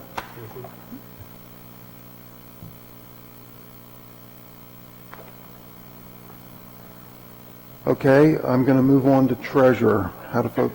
Just before we move on, I mean, I know there was some discussion around wages in the clerk's office. Personally, I think we should probably leave things where they are this year, but I know that there was some discussion around it. I want to see if there was discussion that wanted to happen. Or yeah, I wanted to ask that. Are we making a part-time person full-time? You already did. Already did. Already did. full-time. They're both full-time. They're both full-time. We could not hire, it's sort of the same story that we heard, just more frequent, just with Chris, about trying to hire somebody for the transfer station. We had to hire somebody to help Marissa, and we couldn't get anybody. And you had to have the certifications in hand and all that. Well, because I wasn't here, that's what I'm kind of asking. Was it to put out a But she was fire? overwhelmed at first. Now, was she caught up enough to cut back? Well, that's what I'm asking. It was done to Oh, put out I a see what you're fire, She was and now is overwhelmed the when she fire took out. over from Savannah. I don't know. What's your thoughts, Walter? Well, I think we did touch on this last week when Marissa was here. If you're going to continue to provide, a certain level of service, then you're going to have the people to do it. Same thing we've run into with all the departments. And I think, right now, to get somebody to qualified to fill into those positions when people are on vacation or at conferences and that type of thing, et cetera, then you've got to have somebody that's gone through the certification process in order to do auto registrations. You just can't bring anybody in to do that. And whether you're going to get somebody to do that, on a part-time basis in this environment is a real question mark. So, at times, I think both Cheryl and I overlook the parking lot out back, and, frequently there's a line out the door with two people working there. So, I think it would have an impact on services, just like everything else would be if you restricted the hours on a second person. Go ahead, Beth. Couple questions. Surrounding towns about our size, what is their office force? I don't know. Curious. And are we really busy all the hours that we're open that we need to have two people, or could the deputy maybe do some clerical things upstairs too? What do you think?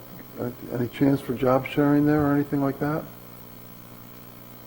Maybe I don't have anything to share at the moment. I'm just curious. I haven't looked into If before any it of was a these. 40 and 20 hour job, do we really need 40 and 40? Or, maybe 40, 30 and 10 hours upstairs? Or is there filing? I'm just in the dump. Right, do we know the actual volume, how much now is done online versus people walking in? I mean, we've had it change that way too. I'm just asking because I don't know. I'm just trying to get some input and But, as I said, understanding. just some anecdotal observations on my part. Right, I know they, It's busy. We're going to have to get, if we want to have these questions and discussions, we need Marissa back, because, it's so her as she time. presented it last time, she's still open the hours, but she's No, she's open less hours now. open less hours to the public, but she's still doing behind-the-scenes stuff for those extra 2 hours. Yeah. Is Missy 40 or 32 hours? Missy works 35 hours 35. on So average. there's 32 hour, 30 or Do they 32 both hours? work 35 hours? Marissa, She's on salary. she's on salary, so I'm not sure how many hours she works, but she's here at least 35 hours. I'd be curious how many hours she actually, not just because what we can figure out, is it really a 70-hour position down there, the two, or?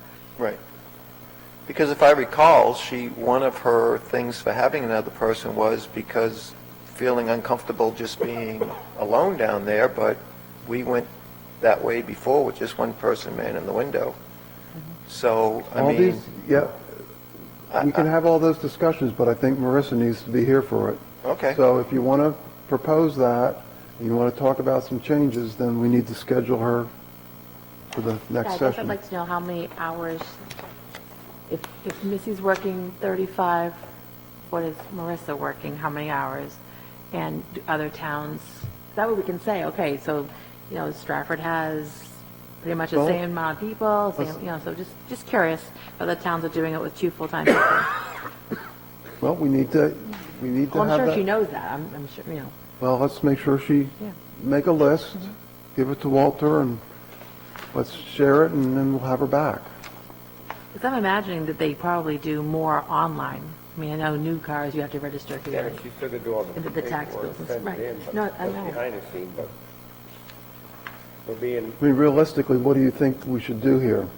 Do you think we can, I'll just say it, I think you're going to have a problem getting somebody to do it part-time. No, I wasn't saying cut her down, hours down. I was asking, is it really, do we need to have Missy 35 hours down there? Or could we use her for 30 hours and use her upstairs for 5 hours? Like, I just, Yeah, okay, well then let's have that discussion, but I think, plus, if I'm reading this right, they're looking for a pay increase, right? Not really. The problem is you're looking at it versus the default. We increased that position to the full-time. Oh, okay. So that's effectively what you're seeing. That's what I'm It's the seeing, increase okay. Versus default. right. Okay, thank you. Yeah, I think, you're raising a good point, Beth, but I'm just uncomfortable having that discussion. Walter doesn't, really manage her. It's her, yeah. so I think if we're going to have that discussion, she needs to be here. So I just want to suggest that if that's the discussion, if we're not talking about really changing hours, it's not going to change cost, and I wonder if it's just a discussion that can be had Separately? separately. Oh, okay, I see your point. And Okay. just to clarify, even though I'm the one who brought the discussion back to this, I'm not in favor of changing this. I just wanted to make sure everybody had their chance to speak up, and so. Okay, I think that's a good point, though. If we aren't thinking about changing this, it doesn't affect our discussion here, so we can move on, but we should still have that discussion with Marissa. So that we can schedule separately, I guess is really what we're saying. Okay. Okay.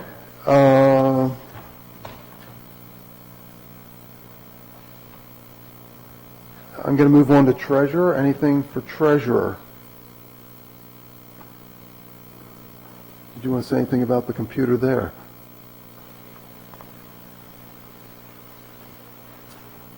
Let's see. Desktop computer, Oh, yeah, I'm sorry, yeah, that one there is coming out as well. Okay. so that's coming out. Okay. Anything else on treasurer?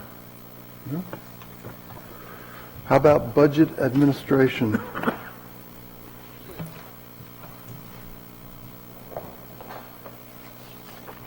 No? Trustees of the trust funds? Okay, I got a question regarding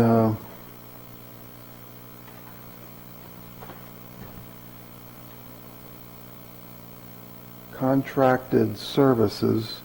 We didn't spend any yet this year. Has something changed from previous years? No, the trustees of the trust fund are going to be submitting an invoice for those services probably next week. And the stipend as well will be paid sometime in November.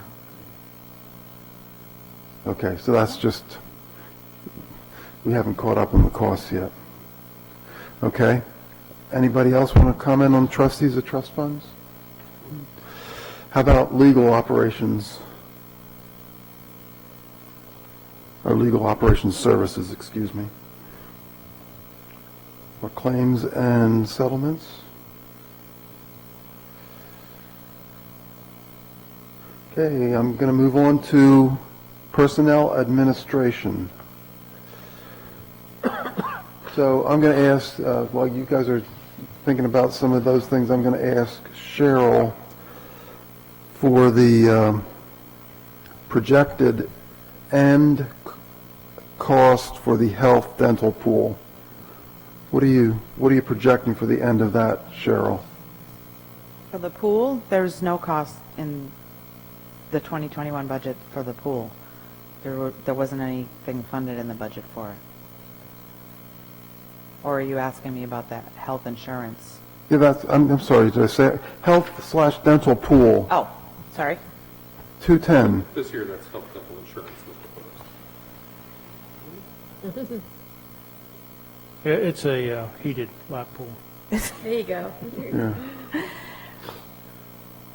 So you're asking me what the projected year-end balance is in that line? Yeah, on the version, on color-coded version orange, it's $200,001, and I'm assuming color-coded blue has a different number, but I'm also assuming that you projected to the end of the year. Correct. I'm projecting 55,386 will be left in that line. So what's the total number projected for the end of the year, please?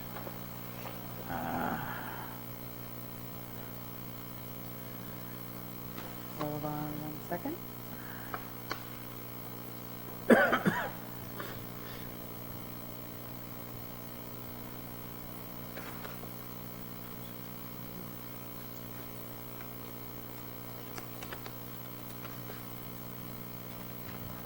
have a question. 241,909. 241,909. So in rough numbers, 242. Okay. And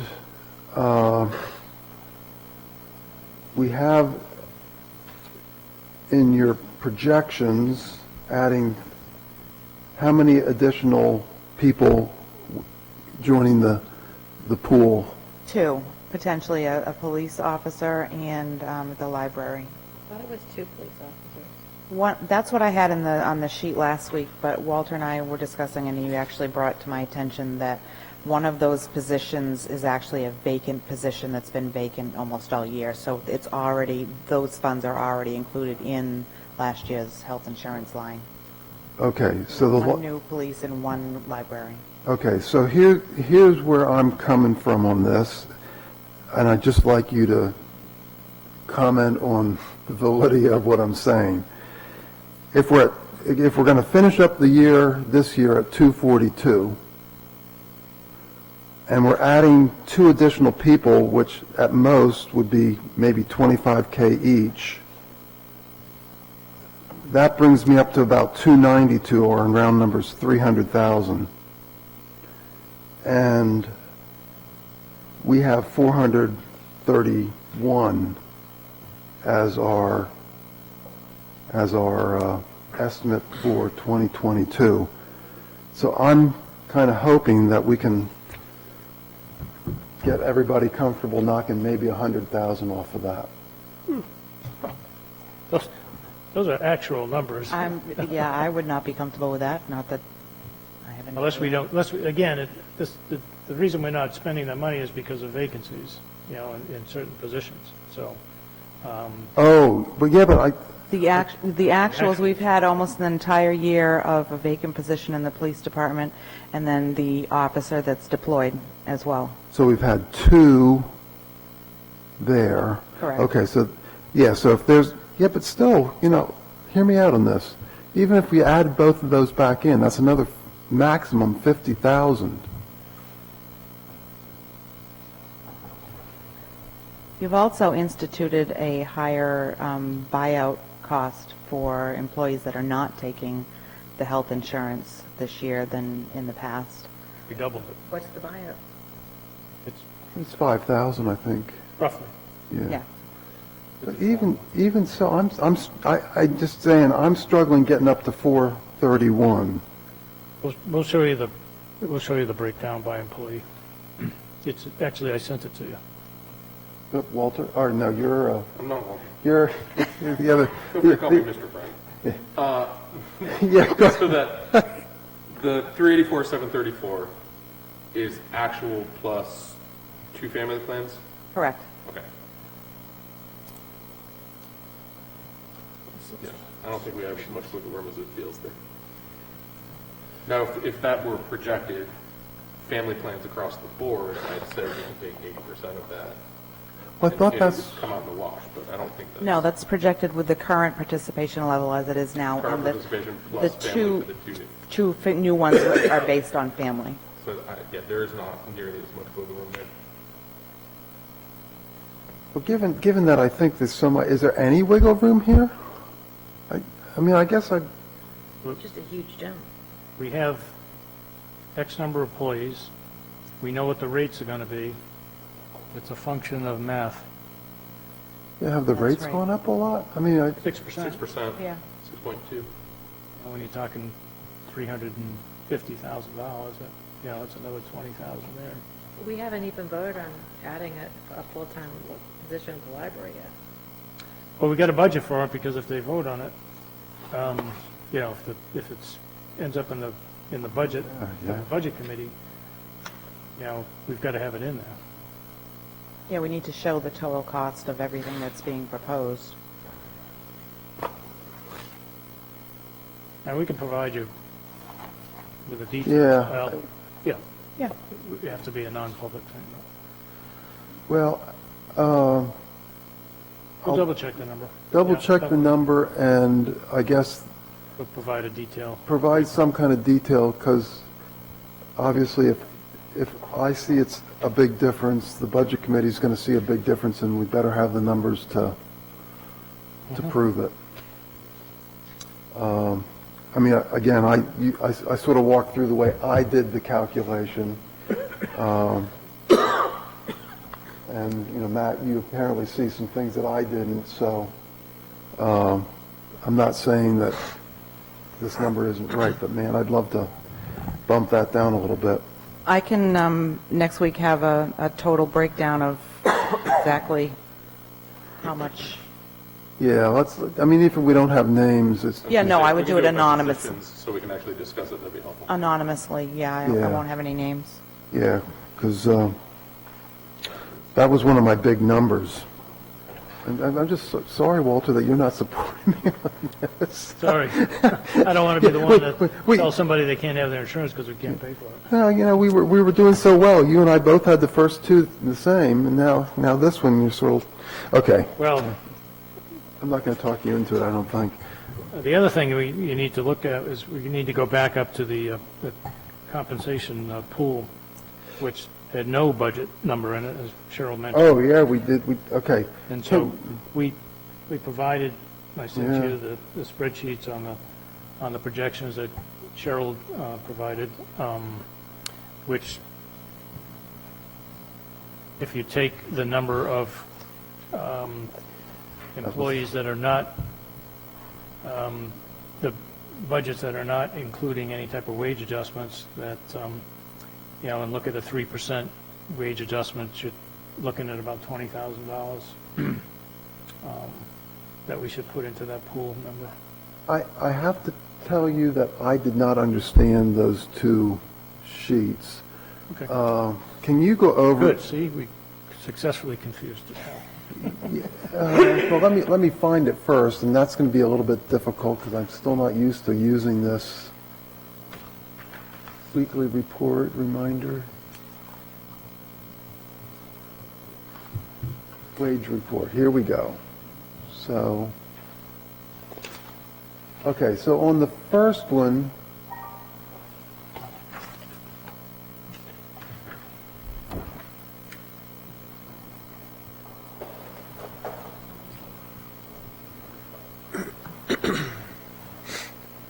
I'm sorry, having trouble with this.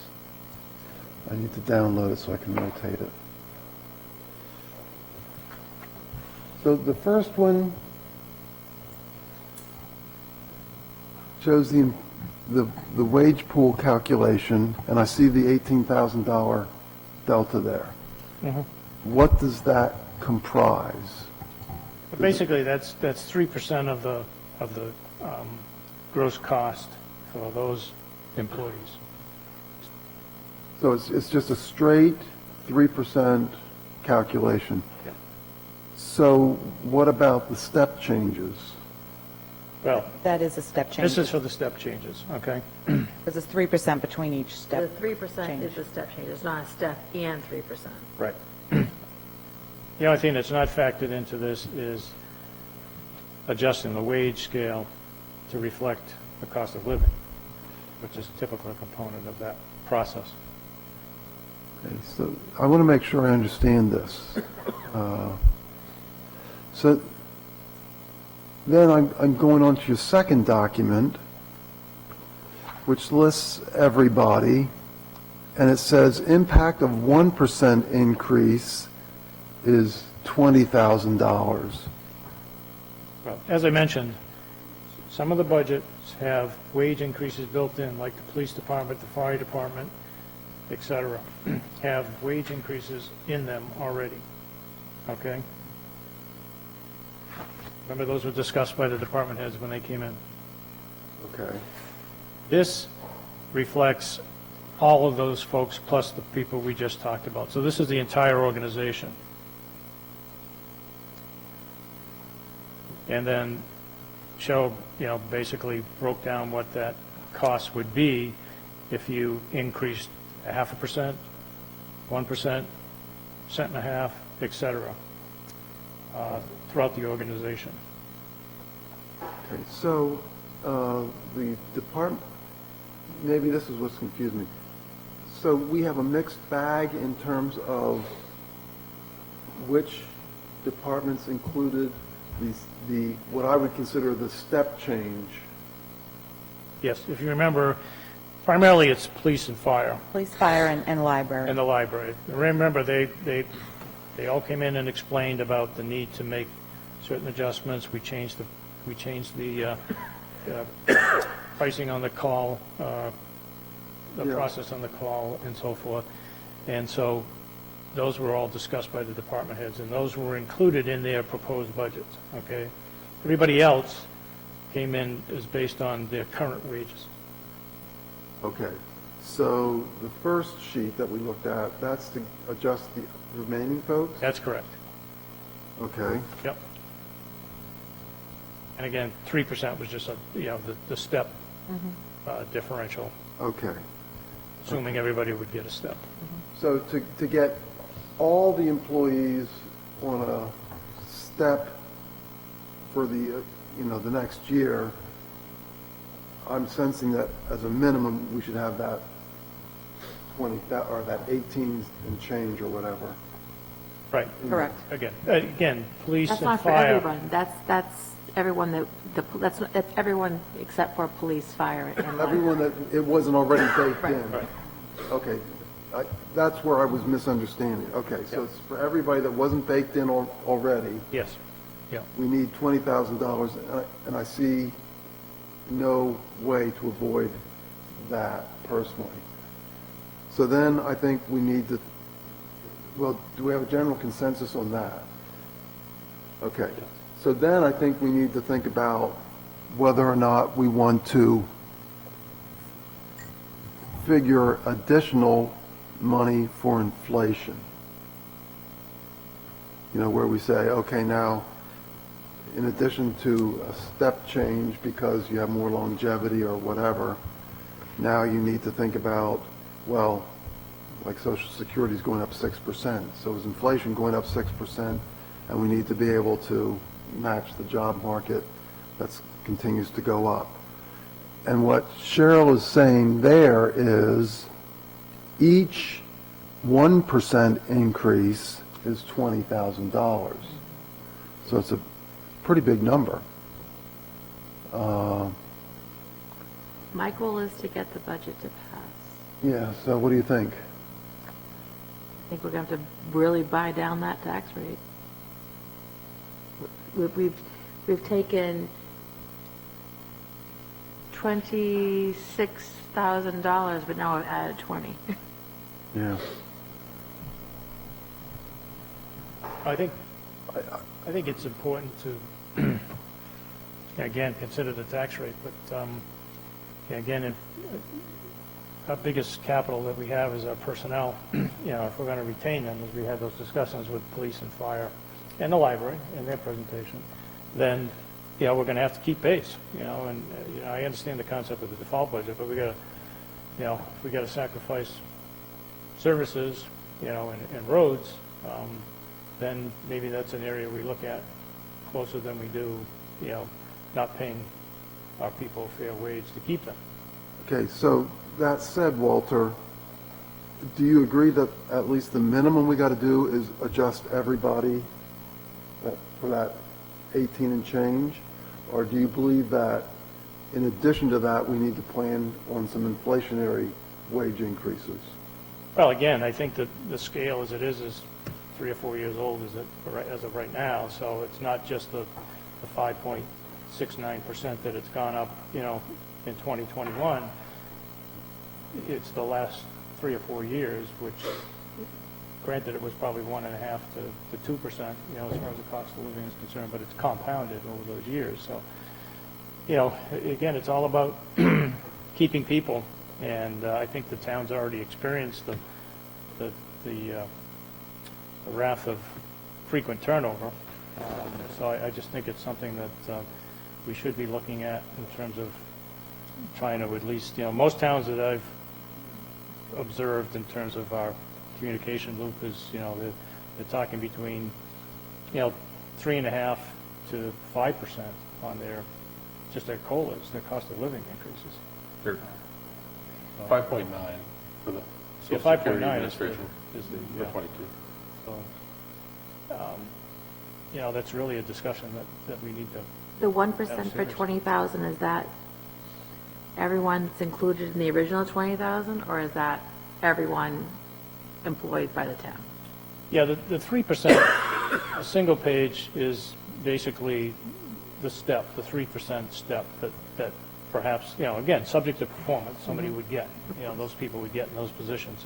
The cost of living would be what the value of the step is. We factor that in at some other percentage that, is bearable, but everybody that is on the step system would get both pieces, basically.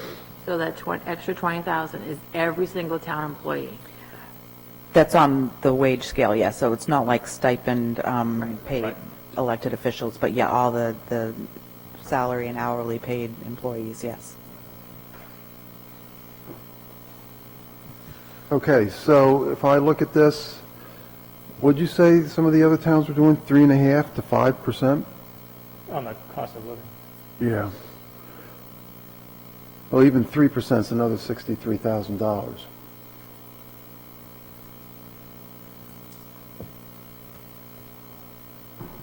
What do we want to do? Any suggestions? I mean, I think it's a rock and a hard place. I mean, really.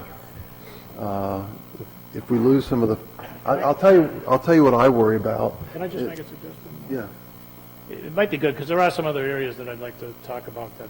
Yeah. Let's revisit this. We go because, through it. We're going to have to cut more to Yeah, let's Yeah. see how things go. There's some other Okay. things that Well, let me ask this, are people at least comfortable enough to put that $20,000 to get everybody normalized? Because like I say, some people, we bake the, everyone should get a step. okay, so then I think that's the, If they deserve it. Yes. that's that first number, that's that 18, so round number's $20,000. That's what I put in, yes. Okay, so let's do that, and then we'll have to come back and discuss what essentially I call a cost of living increase. Okay, So we've only saved $6,000 so far. yeah, I'm keeping track too, yeah, well, only because Walter and Cheryl wouldn't cooperate with me on the last item, but, okay. But we also have to remember, though, that we took a lot of part-time positions and they became full-time positions, which became, potential $25,000 for insurance. Yeah, There's I a don't premium. know It's we not have much 25. choice on it though either. Go back to part-time if we Have have to. that, yeah. I mean, I don't have them. I'll tell you, we don't want to, I'm just saying that, I worry that you won't go back to part-time. You'll go back to not being able to do it. That's, I 27.8 mean, that, on my plan. all 27. indications in the, in the finance market and the economy is you won't go back there. But, I mean, that's, it's a risk. Okay. I don't have anything else under personnel administration. Do you want to move on to planning?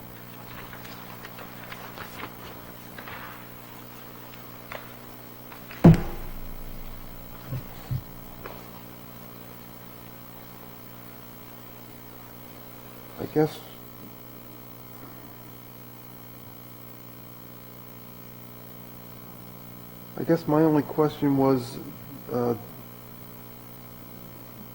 road plan, we have the Stratford Regional Planning. They helped us on the road plan, correct? Or was that, Yeah. Yeah. so does that dues cover us again for the road plan? Now, that's just part of our regular support of the Regional Planning Commission.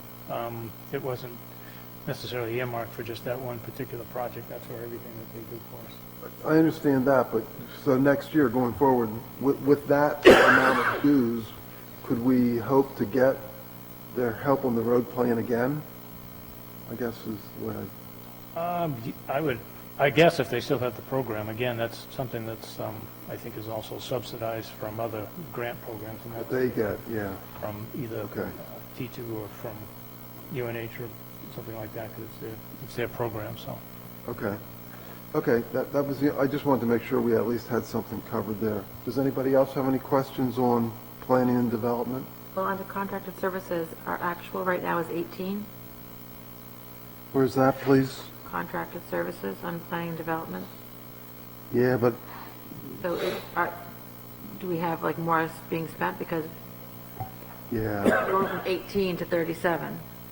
yeah, what's your projection on that? There's a existing PO for $16,809. Thank you. Yeah, my recollection was we spent everything and then some, because James was busy. Thank you. Okay, anything else on planning and development? And that number is so big at the end because we took the position and put it there. Yes. Yeah. Yep. Yeah, well, part Well, part of it, Part, yeah, yeah. part of it, 20 hours. they're all, But that's why there's a huge increase if you look at, you know, Yes, it came out Yeah. somewhere else in the It budget. came out of the executive Right. budget, not really an increase, it's just a transfer of them. a reallocation. yeah, I kind of like having the costs approximately where they should be. I mean, is it really exactly a 50 out, 50/50 split or whatever? I think it's at least better, we have a better sense. Okay, anything else on that? Okay, if not, let's move on to zoning. Anybody have any points they want to make on that?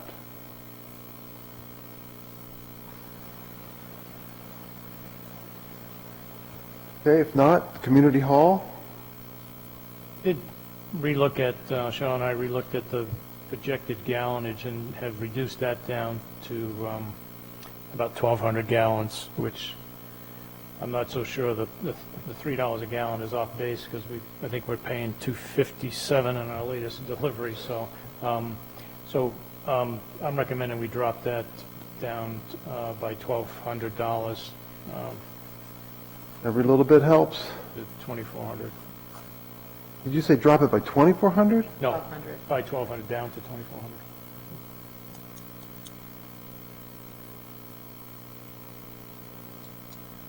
I must be looking at the wrong thing, or maybe I have community hall, and I have 4,800 for propane and oil. Am I looking at the wrong number? This is 48, Yeah, it was, Yeah, it was 48. And what are you the going to, 36. Yeah, oh, okay. I'm sorry, I told you 36 down to 24, sorry. Yeah. Okay, and then, building maintenance and repairs, are we okay with that number? Can I go back to the community hall? I'm still on community hall. Oh, okay, I'm sorry. I was just talking about the next line down, which is the building maintenance and repairs. I get you. Sorry, but No, that's go ahead okay. with your question. No, I was just going to ask about the contracted services. Is it used that much? It's got to get cleaned weekly? Or- Now, it's used almost every day now. Oh, is it? Okay. Yeah. And then, like, what kind of pest control do they do? We have mice, A lot of mice in a there. lot of mice. Yeah. Okay. Oh, yeah, critters. Plus, I Okay. had squirrels at one time, but I think that's been addressed. Ah, okay. They all need a place to live. Okay. So building maintenance, are we comfortable with that number, or is some money going to come out of the facilities fund to help on that? It seems to me like there's more work there than $3,000.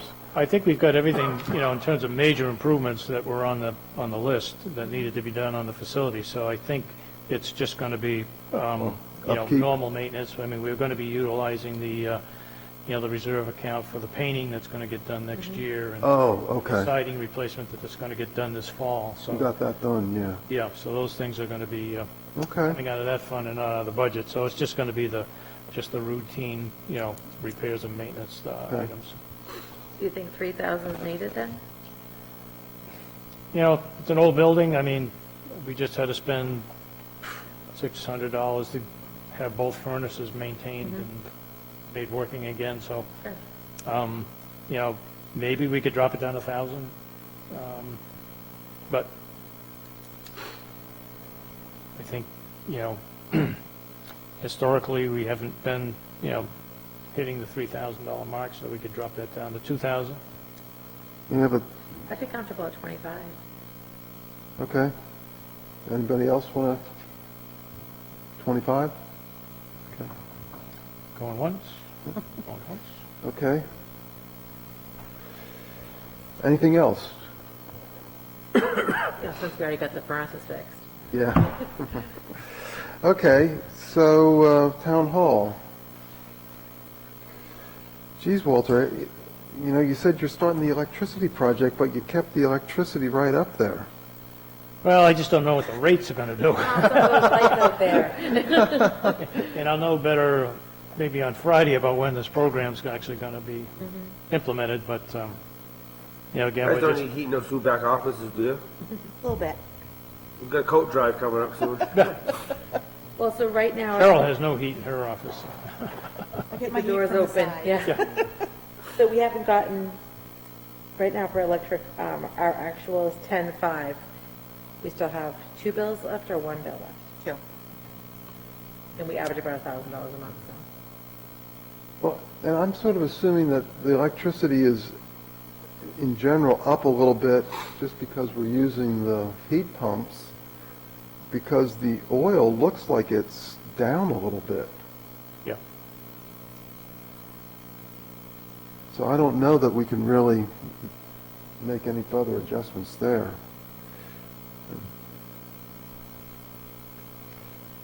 Okay, anybody have any other suggestions? The town-wide, I have a question about the maintenance and repairs. okay, well, go ahead. It seems like we've spent, in 18 was 4,000, 19 was 4,000, 2020 was 12,000, and 8,000. Are we all caught up? Because now we're budgeting 35. Yeah, I think, again, you know, obviously if something hits the fan, literally, like one of Yeah, the right. compressors or whatever, Right. then, you know, we could be, you know, behind the 8 ball, but this, again, is just for normal, what our routine maintenance is. We don't have any other major improvement projects planned at this point in time, so. I'm just curious, what's the water test for? Well, because we have a public water system here, we're required to have the water tested once a month. Oh, okay.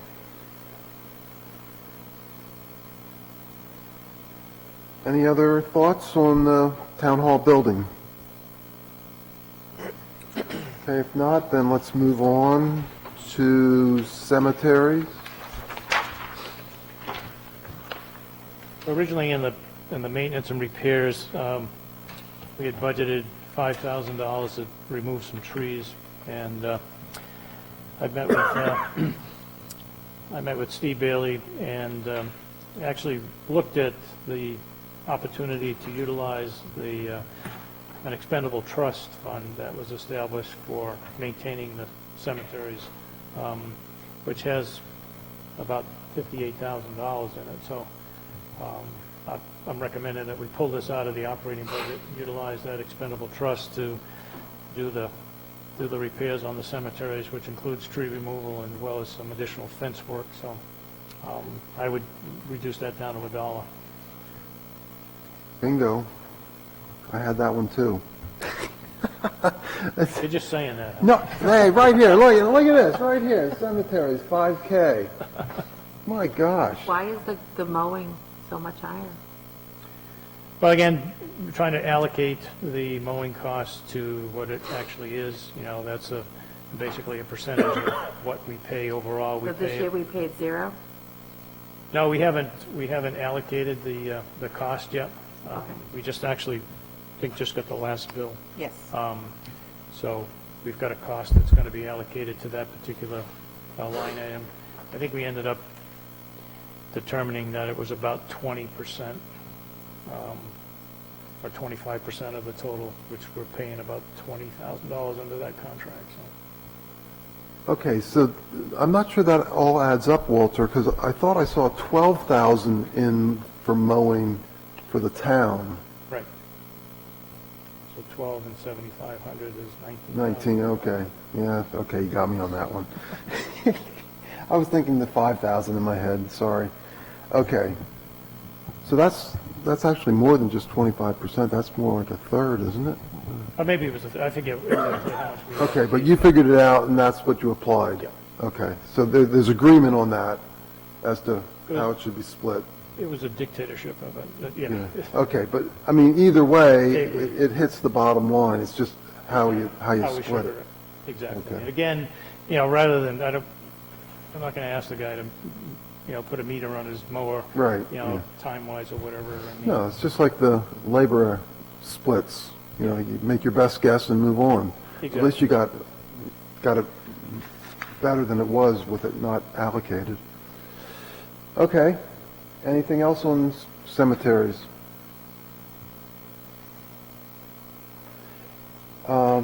Actually, I guess I do have one question, Walter.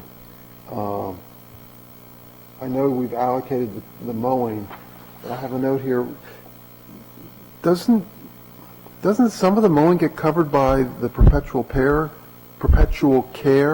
Yes, yeah, but if you remember, we agreed last year with the trustees that we would Pick up, pay the cost and then request reimbursement, which is, with this last billing, what we will do.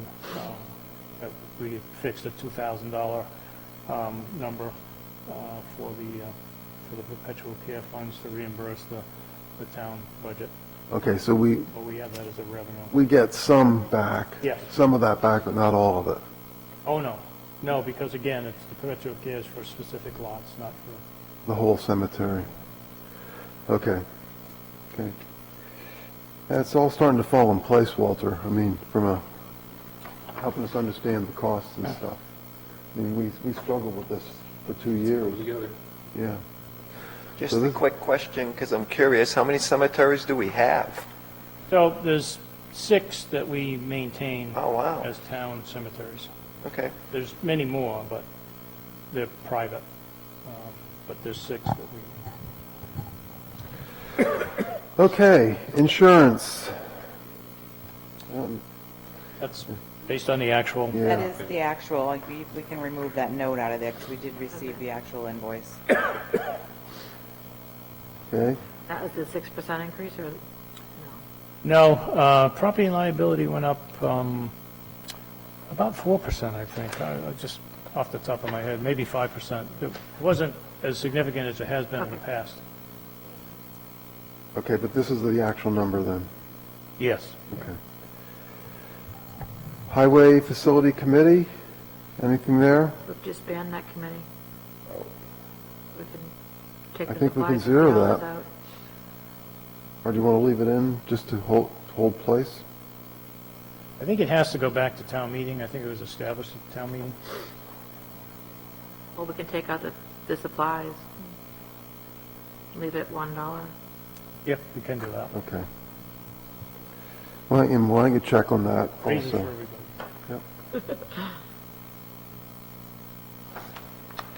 Okay, I'm moving on to Police Commission. Any thoughts there?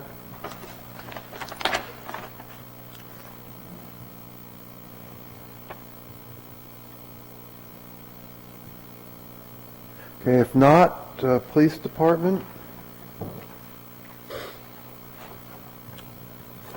Uh,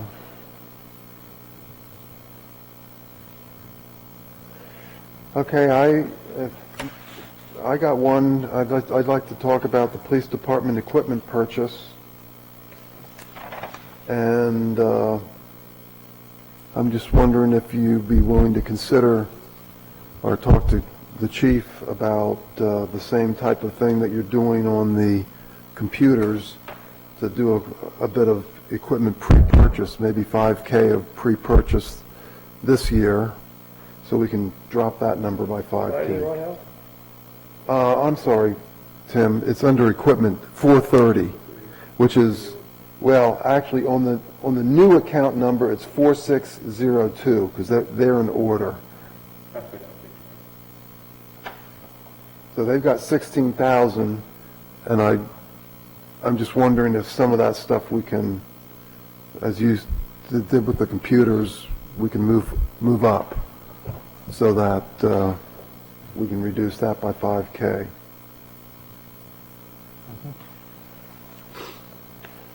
And on the vehicle, I don't necessarily have a question on the vehicle, but we already have one on order, is that correct? Yeah, the one from 2020, I think. And then we've got one from 2021 that's on order too. So we got two on order? Yep. If you buy one a year, that's been Yeah, I know. the patient. I thought we got the one. We didn't get either. You have the truck, The truck's still Yeah. coming.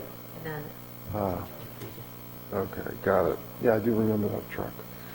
Okay. So I didn't have a question, I just didn't quite understand where we were in the sequence. Okay, so if that, maybe 5K on that one, if you could just please check on that, under equipment. under equipment.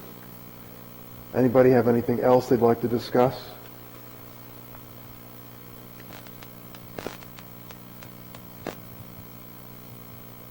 Okay, Do we have that 5,000?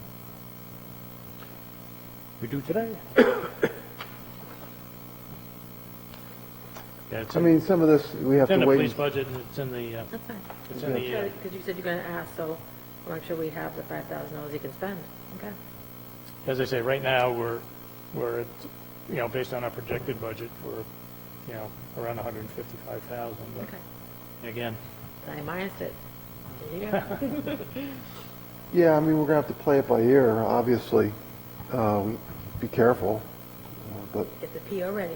Yeah. And submit on the Yeah. 30th. yeah, yeah, I got 7,000 coming out for computers. Yeah, that we took out of this budget. yeah, I mean, we'll have to be careful, but, you know, Cheryl's good, so I think we'll be okay. Yeah, yeah. She said she'd cover the difference. Yeah. Okay. Anything else on the police department? Okay, if not, then let's move on to the fire department. And I guess, I just wanted to ask the general question. I missed it on the first go-round. Is there anything in here related to the defibrillators, or are we going to do that separate? Oh, that's separate. Okay. Anybody have anything for the fire department?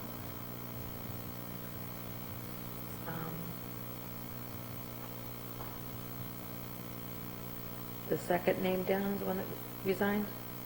Yes. Nick Carey.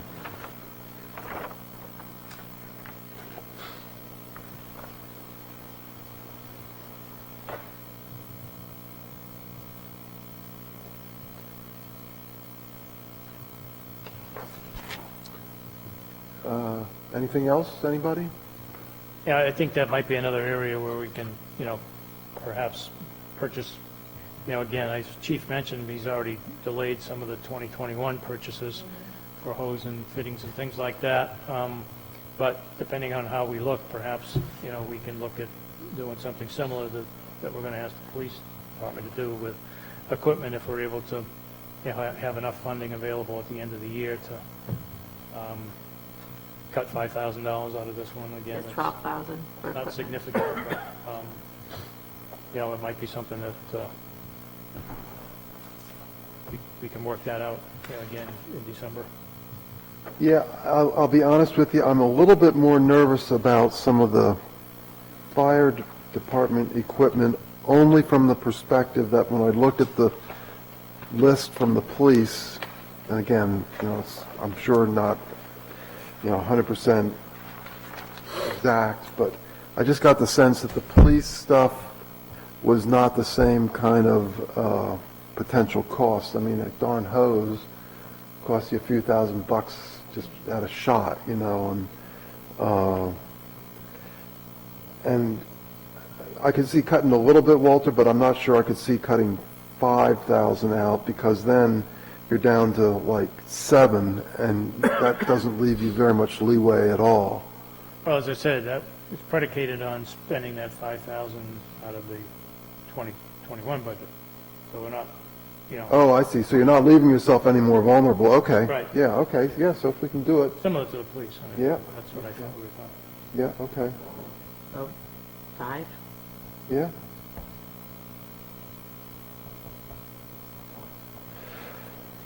Okay.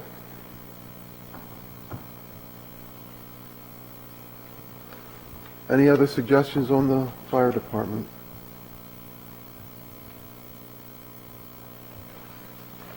Now, I did make a note here just on mine. I looked at 2019, which is when we didn't have any help from COVID funds or anything. And I'm looking at now the 2022 budget. I mean, it's hardly any change. It was like 7,000. We got a lot of help last year because of COVID. Okay, I'm moving on to medical services. It says no longer needed, so I guess we move on to building and code enforcement.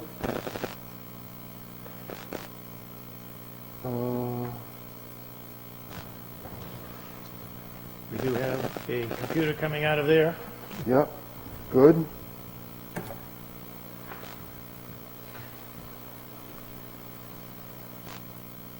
What line was that on?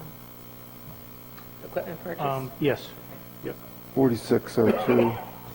Are you going to leave just $1 in that line in case there's anything, or are you putting it down to 0? We'll leave $1 in it. That's right, that's a single line. The budget committee will put $1 in there. Yep. Or, yeah. So, Yeah, we don't want it to go. It shows somewhere Carol's 50% in this. yeah, that's the biggest difference between this version and the last version. Right.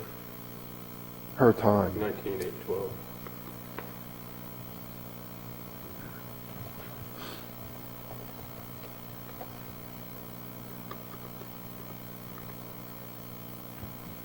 Yeah, it's not all of her time, but some of it.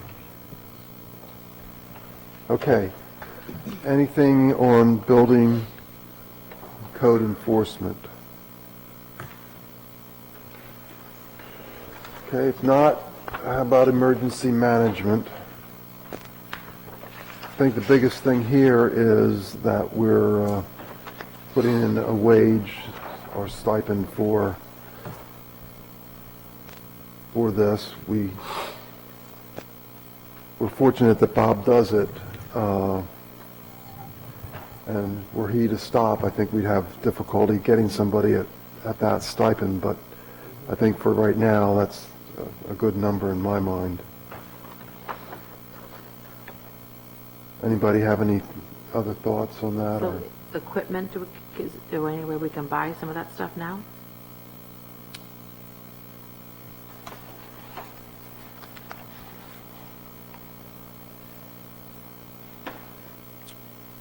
Yeah, I'm sure we probably can. Even 500 of it? Yeah, every little bit helps. We getting tight, Cheryl? Maybe. Okay. Well, that's the problem. We won't really know until we get You won't, yeah. closer to the end of the year. At 24.2 right now. Okay. Plus I gotta add the $2, but, you know. So can we say 500? Yeah.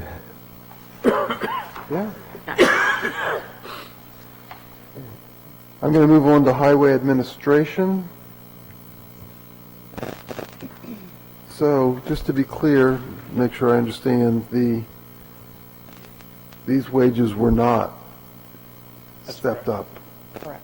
So part of that 20,000 goes towards making them whole on that, okay? And again, I'm comparing like some of the years before, like 2018, when we were at full staff and stuff and were able to do stuff. And it looks pretty similar. Okay, so paving and reconstruction. There's a computer coming out of it. Computer? Oh, good. Thank you. Computers is that now? The 7? Sorry? Is it 7 computers? I was counting them up.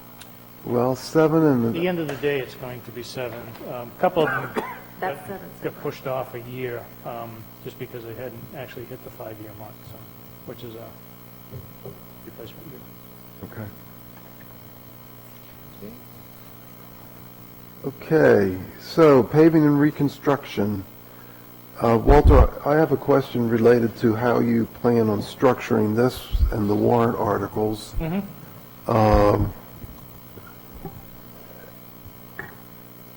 The highway study showed we need to spend on just the tar and the grinding and all that kind of stuff, approximately $270,000, I believe. Yeah, on the surface.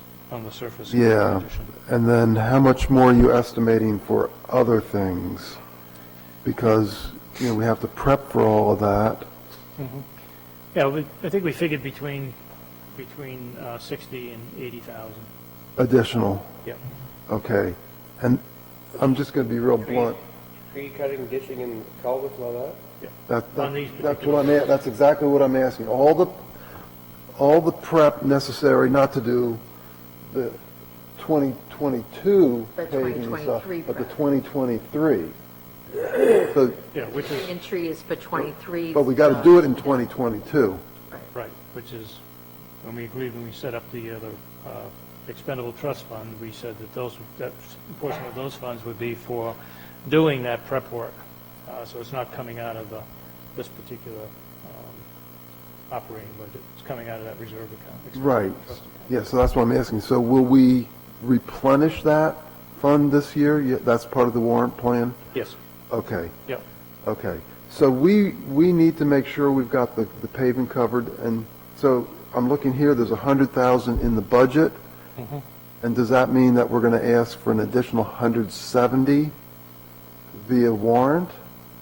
Going to be looking for 150,000 under the straight warrant proposal. Uh-huh. And then we'll utilize the reserve account for, like we did this year, supplementing whatever the additional amount over that amount. So Is that the same reserve account that we use for the trees and culverts? Okay, how much are you planning on replenishing that with? I think $50,000, which will bring it back up to over 150,000. Oh, I see. We have some left that we can spend. Oh, we'll have about 120. Yeah, I'm just wondering, given that you're going to be taking out, you said 60 to 80? No, I didn't say 60. prep was 60 to 80. That's next year. The culvert and tree work was 60 to 80. 60 to 80, and then I thought we're still another 20 or 30 short on the paving work for this coming year. Right, but we're going to replenish that plus some in '22 as well. I just want to see all the numbers work out. Okay, maybe I shouldn't have this discussion until I see the, What was the dollar figure for 2022 for paving? The what? 270. 270?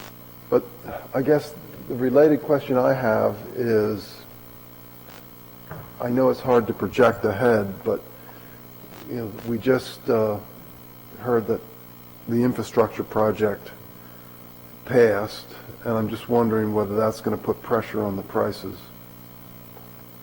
And whether we need to, Who knows? well, Every time The good gas news goes up, is, so does the good news is some of asphalt. that money's coming our way, so, Oh. at the end of the day, so, it comes back to the local too? yeah. Oh, okay. It'll be distributed state and local. State, and, okay, I thought it was just, when they said it was going to the state, I inferred that it was just for Everything the, goes to the state. and then, but Then then it- some of then it trickles down to us, huh? Exactly. The trickle-down theory, Yes. so to speak.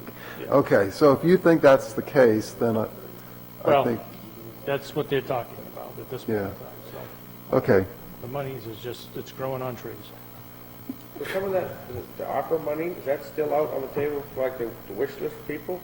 Oh, yeah, we haven't touched that. Yeah. we have to go, we have to do that, and the one that, But paving roads doesn't qualify under that.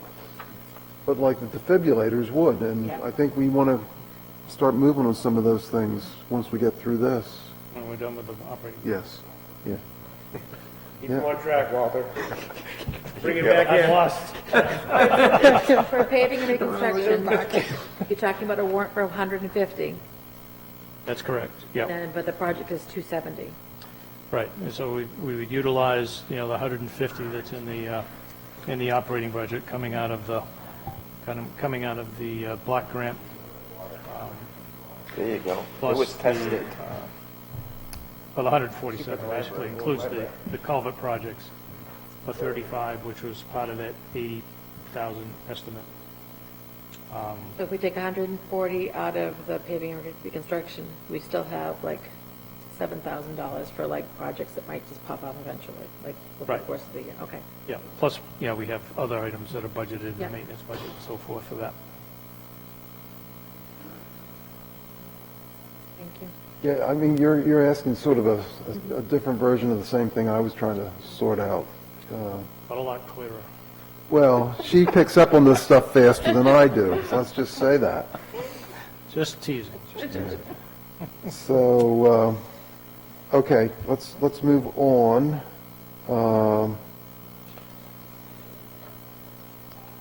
Well, actually, I have a question here related to culverts and guardrails. Where are they? Coming up next on the maintenance and cleaning. Okay. So, I'm just wondering, we're doing culverts and stuff related to our upcoming paving. Are there additional culverts and things that we plan to do? Oh, yes, on our gravel roads. Right, because remember, Chris wants to rent the mini excavator more so he can do more of that in-house versus paying a contractor. Okay, but so these are for the non-paving project. In other words, they aren't the prep work It's for, additional culverts, in addition, yeah, right. it's yeah. separate, Yeah. okay. Yeah. Because part of why I was asking was, I was a little bit concerned that was not big enough. If Paving that was reconstruction? Yeah. Yeah, no, But you've got that's- that covered elsewhere. Yeah, Okay. Well, I think up above where it says culvert replacement on Bow Street, Old Turnpike Road, there are roads in the plan that are coming up, so, yes. yeah. Yeah. I do think that Those under are the the three big ones. Those are like- cleaning and maintenance, Those have that, to be subcontracted out. yeah, we've got some redundancy on this tree work. So I think we can reduce that down to, probably $1,000. Okay, I only had 5K for that. So you think we can take out 8,000? 8,000? Yeah, yeah. Bingo.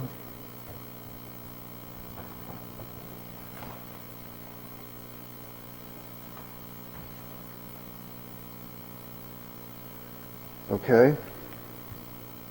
Anything else on cleaning and maintenance? I also would recommend that we drop down the guardrails by 5,000 down to 2,500, because we really don't have any guardrails to speak of, according to Chris. So, We have that little one on Route 4, but that's state. Yeah. right. Yeah. It's supposed to be, one on, I think it's EO Canterbury Road. Yeah. It's on the red listed bridge. Somebody always told me, just because it's a wooden guardrail, if they bump it up to metal, it comes off the red listed bridge project. Yeah, and Chris has been working on trying to get somebody to replace that, but, because we have money in the budget for this year that Yeah. we're trying to get that done, but we haven't been able to get, because there's only one company now, basically. I can't remember the name. You must know the name of the company that does them. Father, his grandfather, yeah, Chris's grandfather used to work, yeah. Yeah, I can't think of the name of them, but Right there on Belmont. we're trying to find it. Only one company in New Hampshire? Yeah, Pretty much. So DeLuca Fence out of, I think it's Methuen, they do guardrail. I think we tried to contact them as well.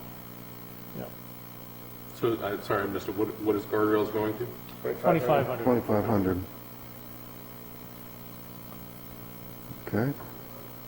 And I think we can reduce, the road damage and repairs. I'm not really sure what it actually relates to, but, yeah, I think we can drop that down to $500. Because I can't believe we don't have somewhere else in the budget that wouldn't take care of our road repair, under our regular maintenance budget. Okay. Yeah, I mean, do we even need the line item? Well, we've taken things out of it in the past, so I'm not 100% sure of what, so I was reluctant to Does it- zero it. Zero it to actual. Actual. Yeah, you're right, yeah. Well, yeah, who knows how that 20, but got yet distributed. 4,000 and- Okay, 39,200. okay. Keep going. Big cuts coming down. Okay, highway, so anything else on highway cleaning and maintenance? Not, then let's move on to snow and ice control. We build a dome, we won't have any more snow. I think we can reduce that to Reduce which, please? the contracted services. Right now, we've got, what do we got in that line now? It's, We have four, What's that? we have 4 trucks now, right? Including the pickup truck, Right. What's in that line now? 75,000. 75. I think we can drop that down to 50,000. Because the highest actual over the last few years was 64, Yeah. and we get fewer contractors. But now we have to pay people to drive our trucks. Yeah, but we have that accounted for in our Okay, all right. personnel budget. All right, so drop it down to 50? Yes.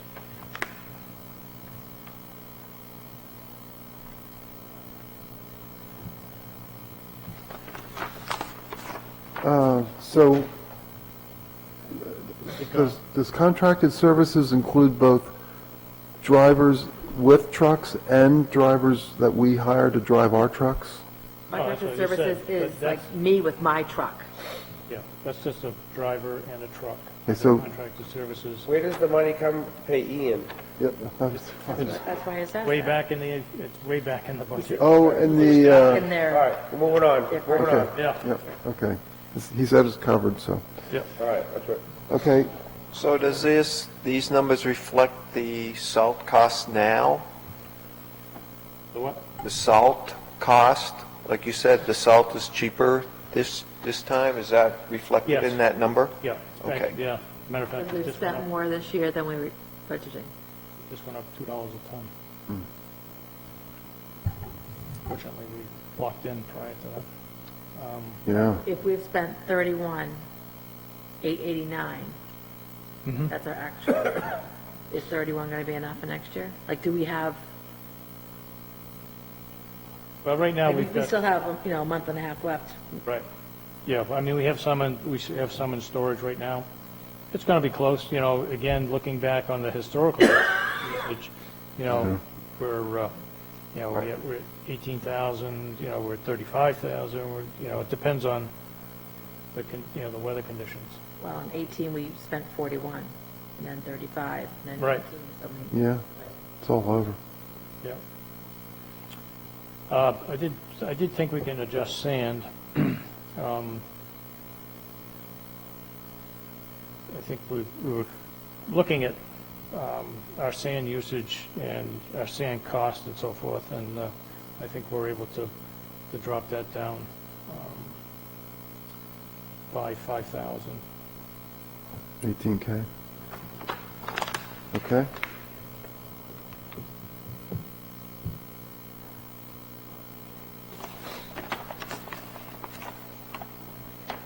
Big hunk there, Beth. Yep, that helped. 69,200, sorry, $2.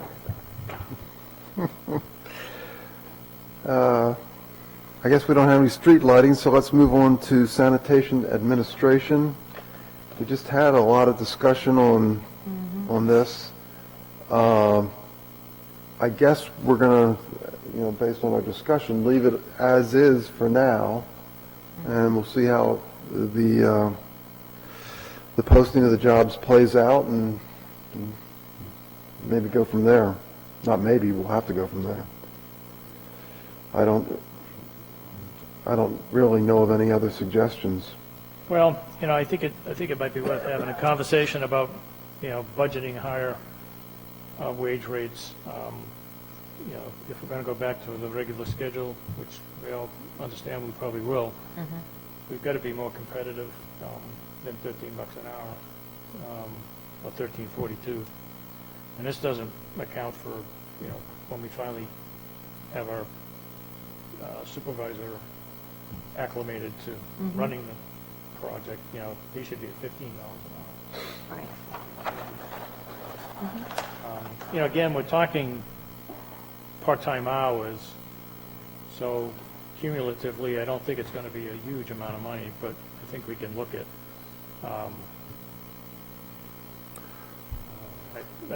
we didn't talk about this, but it might be something that where we would plug in at least maybe $2 more dollars an hour to Well- each position and see what the, you know, see what the impact is.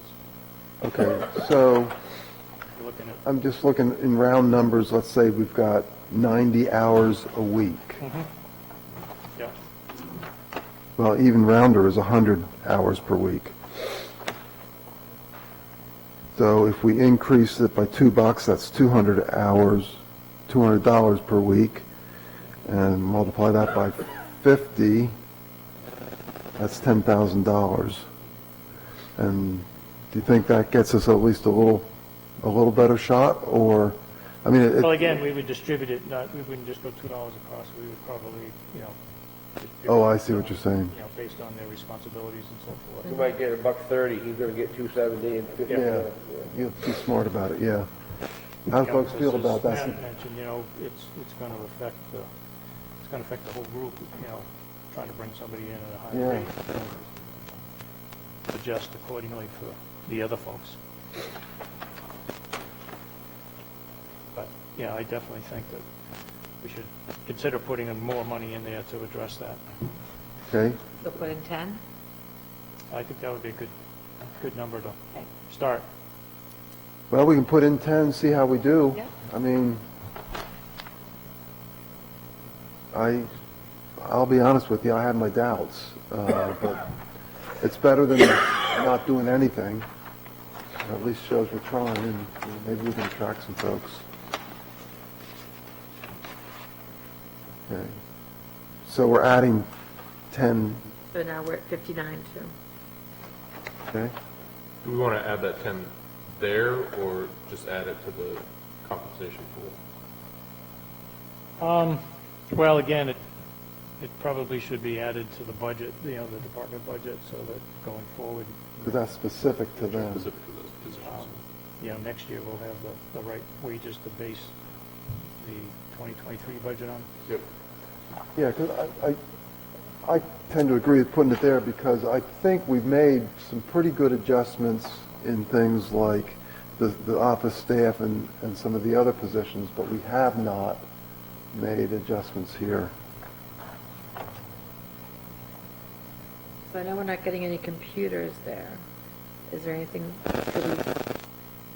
thought like the steel toe boots, the glove, the safety.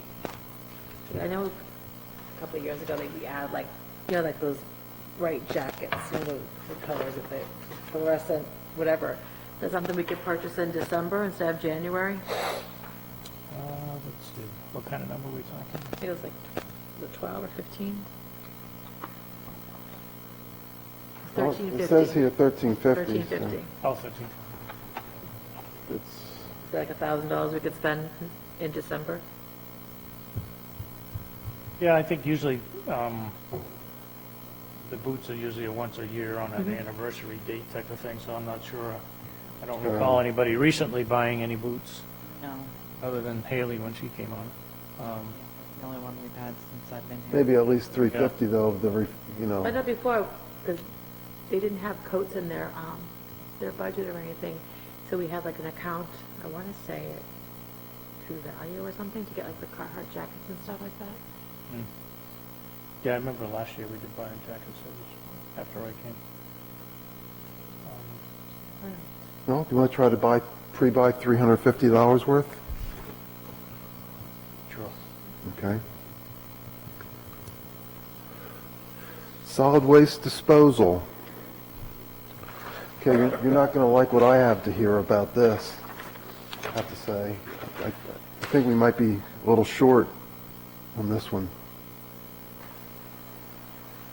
I just keep looking. I mean, Chris did a good job of getting the costs down from 2020 to 2021. But even so, I'm projecting that this year, well, actually, I shouldn't project. Cheryl, what are you projecting? Well, we got the bigger containers to get our Yeah. tipping down, so, I mean, we made the investment. Yeah, but Hopefully it's going to pay off a little bit. the landfill costs are by ton, not by trip. Well, we pay for the transportation by the trip. Yeah, but Yeah, I'm projecting a loss of $46,000. yeah, but what are you projecting for the total? Oh, the total? Yes, please.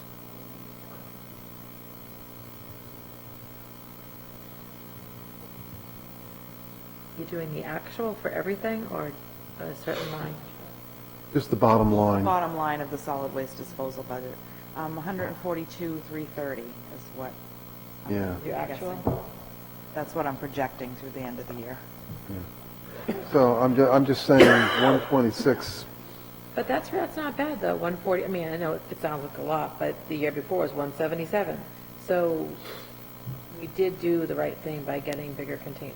oh, yeah, yeah, So I we- mean, I mean, we've saved a lot. and the way we're handling the cardboard and plastics. Right, yeah. Consolidated, made fewer trips, we got more money for it and stuff, so, But now, that was done mid-year, a lot of the stuff. So where we saved $30,000, are we going to be able to save $20,000 next year? We did the bigger container. That was, 5 more yards, so. when was that? Late spring? yeah. Yeah, I think it was. That's what I thought. So if we saved $30,000, is that, I mean, so for the first maybe 4 months, I just don't know if we can save $20,000 more. You know what I mean? I don't know. Or we could meet in the Well, like budget, this- instead of adding 20, just look at adding 10 and Add try to make up the rest. I think it's, yeah, again, the bigger containers impact the transportation cost, which is 55, where are we at now? Yeah, 45. 45. Right, but the actual What's the right now is actual? 116. Actual She's is projecting 51. 142. So the 51 is now, could be 61. So I don't know if we can. Chris came up with these numbers with you, or? Oh, yeah.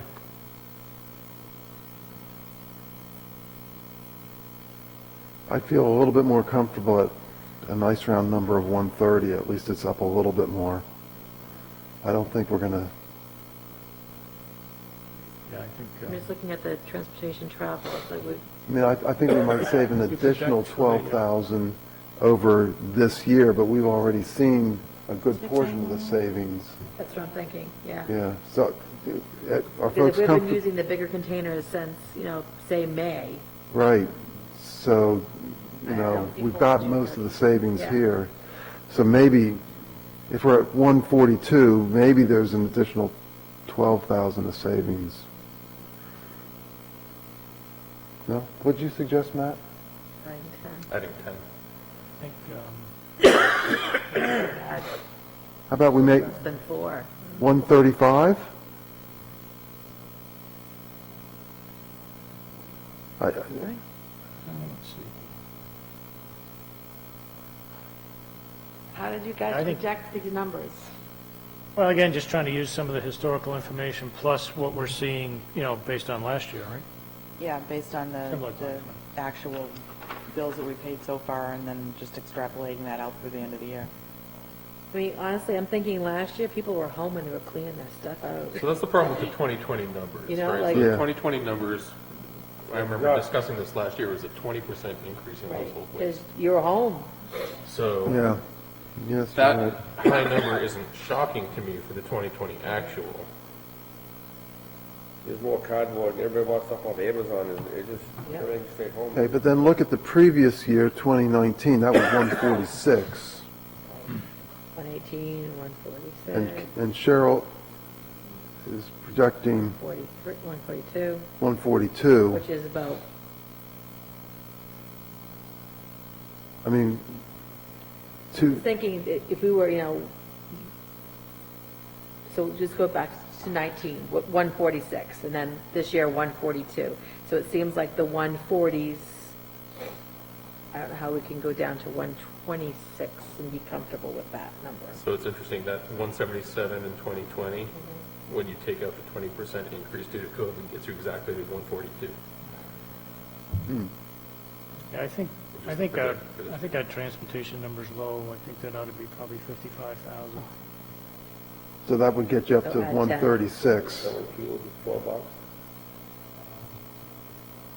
So add I 10. think we'll have, I think whatever we're short on the tipping, we'll pick up on the furniture and demo, thinking that, people did a lot of cleaning out, Yeah. Right. so. How about we bump up the transportation to 55? Right, so we I add mean, 10. it's really an aggregate of all of We'll these. be over that by the end of the year. Yep. Okay, Plus 10 on that bottom line. I think so. Easy come, easy go. Yeah. Health Department? Yeah.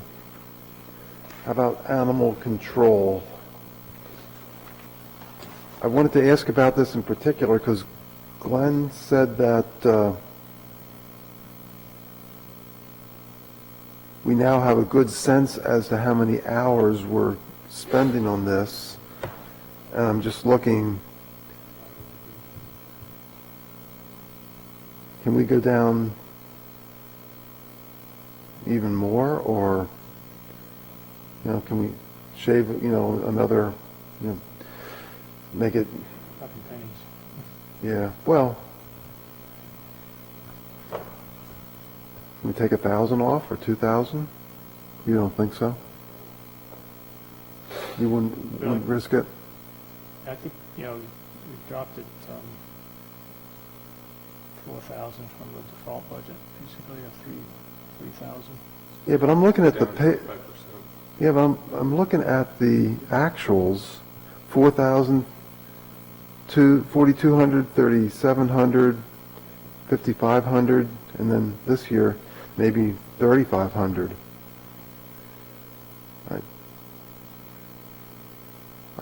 I think we can shave 1,000 off of that. No support for that. Put it all, It's a $10,000 budget, I think. Just, Okay, leave it You know alone. what, honestly, you probably could take 1,000, because Let's leave it. I know that the officers have been doing a lot of stuff lately. Yeah, let's leave it then. So I don't know if that's really good. Okay. So, welfare administration, the director's salary, do we still need that, or how's that work? Well, all of a sudden it's getting busy. Do we still have David on call, or, No. so you pick up on that, or who picks up on it? Well, we're kind of sharing it, myself and Carol, and Okay, Cheryl's my backup if I'm not there. But, again, it's just been a bit of a wave that's come in. We're in that interim period between heating season and fuel assistance being issued. okay. Then we better leave some money in there, and if we have to, Yeah. get somebody per diem I would on like that. to leave, So I do just want to mention that when we were discussing the hours in the clerk's office, this was actually the first office that sprung to mind, is that if we were looking to reallocate a handful of hours for the deputy, that might be a great use for that. maybe we could get her to do the animal control piece. That's- Well, they're already handling the tags, so. Yeah, right. They got pictures of all the dogs. It's perfect. Exactly. Have you seen this dog?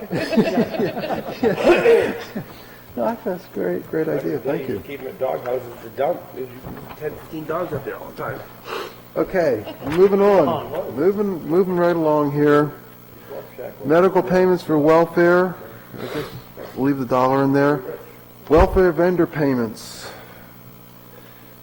I think, given what you just said, and they're projecting the heating prices could be up this year, so I'm not sure we should fool with those. Community welfare support. I assume we have letters or have worked with these folks before. So we still have, like Ready Rides has 0, So these are people that haven't Advocate. submitted a request.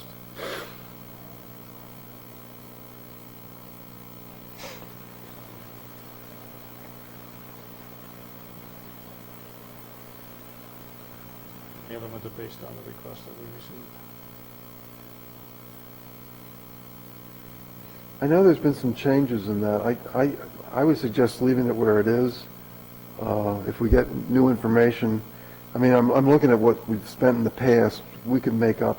If somebody comes in after the fact, I think we can make it up. Wasn't one of these like condensed into something? Yeah, that's what I'm thinking too. One of Was them it was. Haven? No, maybe Oh, actually, Seacoast Mental Health, maybe? no, it was the transportation. The Ready Rides? Used to be the Lamprey. Lamprey. Okay. Be like 50,000. The county picked it up and dropped it down to a different formula. Okay. Now it's down to 1,800. Okay. Recreation.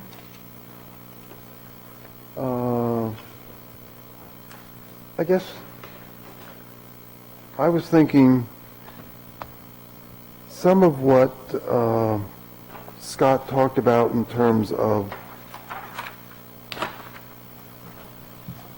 oh, no, I'm sorry. He was talking about equipment purchases like tables and stuff like that. I was thinking that if we put some money into finishing the ball fields as a warrant, maybe we could pull some money out of that, but That would be like the bleachers and that kind of stuff. yeah, but realistically speaking, you know, some of the stuff he lists here, we could have never done for $3,000 anyway.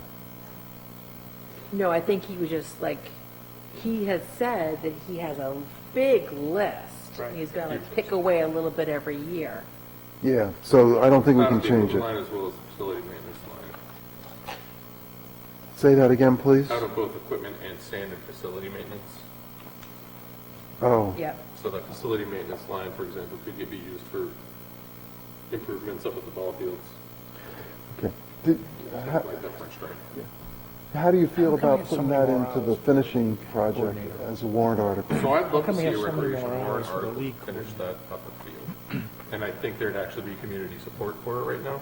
Now the playground's there and The people are playground's actually there, seeing people are up it. there, Yeah, you know, there's a lot of You know, excitement and around a it right now. long. you know, Does that- $10,000, $12,000 warrant Is that the same rate? isn't crazy. You know, like, Right. you know, You're gonna spend half that in blastering, so make sure you got enough. I would consult person who used to do a lot of work up there. so it was like a 50, people say, okay, $15,000, we finished that field. It's checked, it's done. I would add a little bit more. well, on it. we'll lose the investment if we don't. That's what worries me. I mean, we don't have the things Blast to, it, to dig it up, to level it, and I would add another money to put a well in during that time. yeah. I mean, let's do it right. They don't need taking care of the field, let's get no water up there. Well, I mean, we're not ready for that then. We're doing warrants next week. We can put an allocation in. Unless, I mean, I don't think it's that tricky. It would be, make some phone calls and see what it would cost have to to put a do well some and quick stuff. math, We right, gotta and we get a put that week, on you Scott's know, yeah. table for this week. I think that'd be something, and then And then we could actually drop that facility maintenance. that's what I was thinking, yeah. Maybe drop that, how much? I mean, it's- I wouldn't drop it all just in case the No. warrant doesn't pass and then it. No, I'm not Oh, saying all right, all of it. okay. No, it's at 12 now, you know, if that goes down to, 7? We dropped it, we take 5 right, away. take 5 away. Yeah. And hope the warrant passes. Yeah, I think if we play it right, I mean, Because the that's- beaches do need sand desperately. I don't want to take away because they Yeah, haven't so had let's- fresh yeah. sand in years. I don't have the so info. let's leave at least some in with the assumption that we're going to get a good warrant. Walter, do you think that's reasonable, a warrant article for finishing the fields up there? What's the list of Yeah, warrants? any you- idea of what dollar amount could be? We were just mean, Maybe 18, 15, just I say don't know. under, like, somewhere in the $20,000 neighborhood or below should get a lot of work done up there. I think if it's in the teens, it sounds better than in the 20. And we could put Scott on that this week to. Yeah. to get Yeah, some- we would have to have some solid. Yeah, get some numbers together. Yeah, I mean, that's I mean, we do need to be careful. You know, we throw out a number and then we find out, oh, it's really double that or so. So I think, you know, but you can get a pretty good price on the Call local well. people, I've been in this town Yeah. for a while, yeah. Yeah. Plenty of people right in town. Yeah. But We get maybe 18, 8, I would say we get a price on 5,000, but blasting price has gone up, so if we get 8 for that, it'd be at least 10,000 for a well, so there's 18 right here, just for two things. yeah.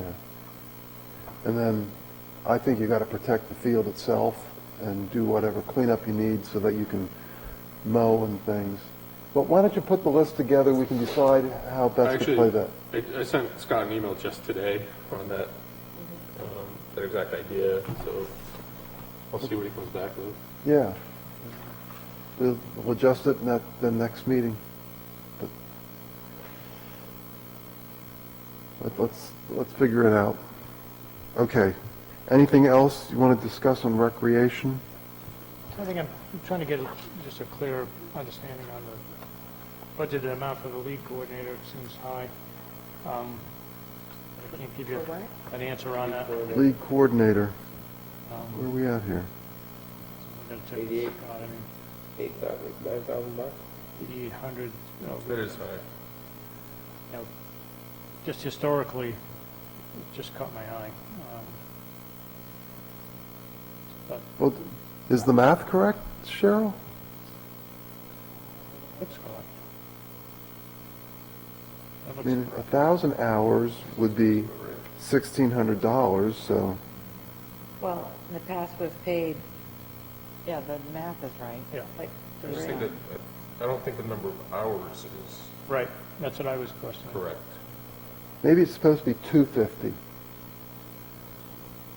No, so Sarah doesn't have access to that right now, so we can check that. Okay, what's the let's, 28, right, what's 34? I'm sorry? Like, last year, we spent 34. I lost it. 3480. Because we had COVID. Right, but that was still a high year. We only got Is it? 28, this 16? $3,000 this year. It's 217 hours for last year. So maybe figure 250 or 300 hours at 16. I'd say drop it 4,000 to 4,800. Year before was 20. That's 300 hours at $16 an hour. 3 is 48, yeah. In 2019 was 173 hours. 48. Yeah. This year, it's 28, I mean, there's going to be some more things because we're trying to, 180 hours. I mean, Thanks, Scott. plus we have, Do other than just the actual. well then, are we comfortable taking it down to 4,800? 300 hours.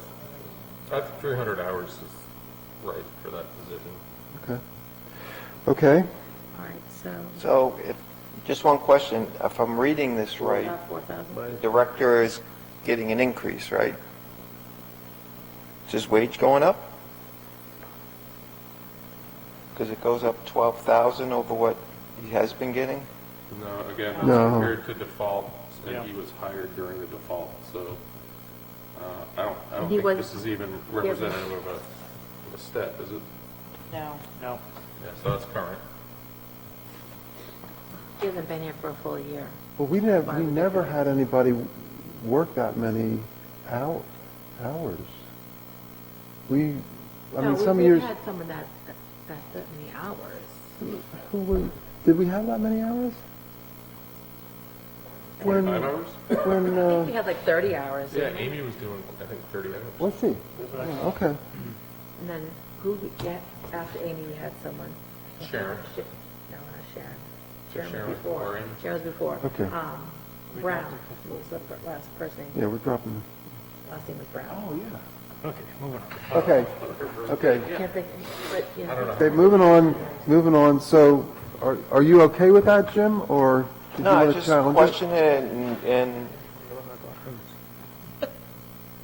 no, it just, I guess my only, I wouldn't say concern, but when I see the rate per hour compared to some of the other folk, that's all. And then saw it looked like an increase. So it's just compared to the The last default. rec person, I think, was 25 before, yeah. Okay, well, like I said, this is my first go-around, so I'm not, That's if we take no, I'm four. just asking and No, you should. taking- getting an understanding. 4,000 from lead coordinator. How much from the sand facility maintenance? I don't know. I think they said 7?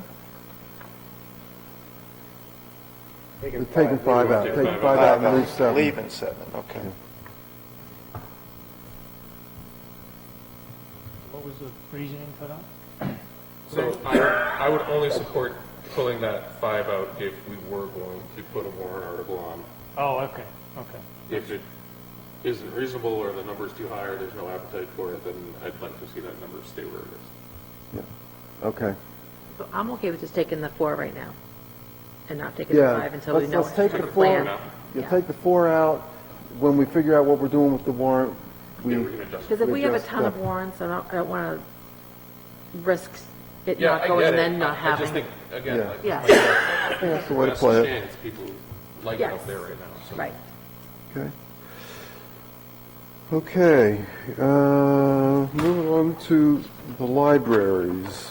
Library, should say.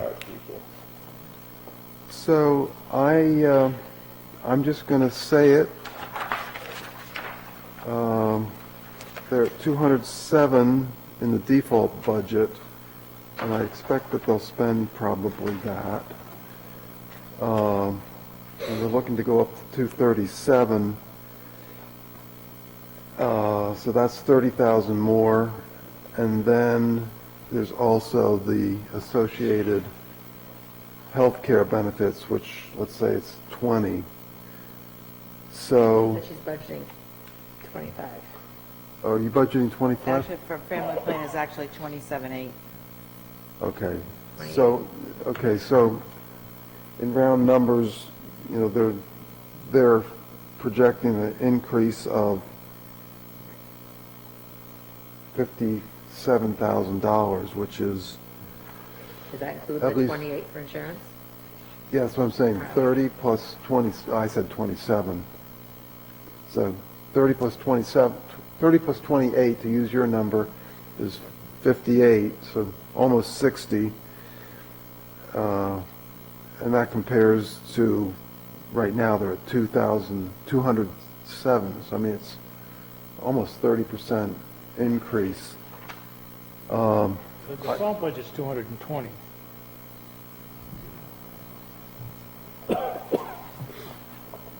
Right? I sort of think that's- No, it says 207. 07 is the default. So the budget in 2018 was 220. Wasn't that the last time there was a budget? The actual was. Was there maybe a one-time expense in that line that didn't come forward? I don't know. It's- Yeah, I'm just looking at the current budget, which is the default budget, is 207. And I just Do you know know, if there were positions eliminated at some point in time that would have dropped that down? I was just curious. Obviously. I don't know, I'm just looking at So, two, Interesting. Have to look back at the default. They did just We say did something have a about technology. a position that was What? cut or dropped a part-time, or they said something about that at their presentation. I don't know what year that was. no, that was a long time ago. Oh, never mind. well, let me say it a different way. I expect that they're going to spend $205,000 to $207,000 this year. And they're suggesting increasing that by $58,000.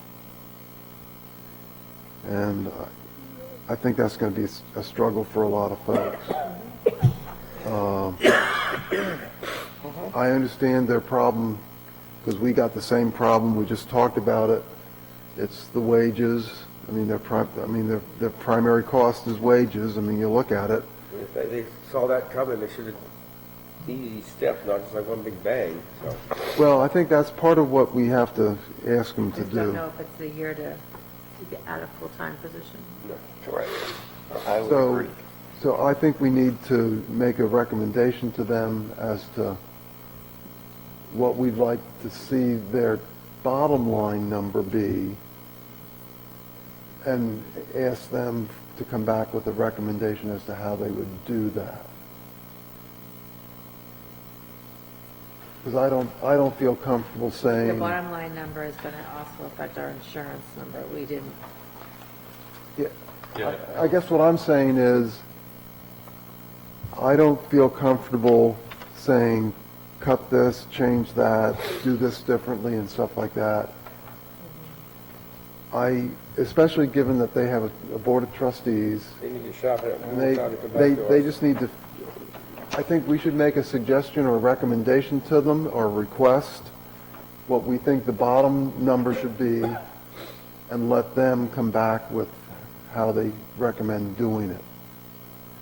So I think we should have our discussion on what number would you feel comfortable with them having as a bottom line. so I guess, I mean, the technology assistant is a part-time position that they're adding. Because it was requested last year, but they only spent $54, so they don't have one. So they're adding a part-time position plus a full-time position. Right?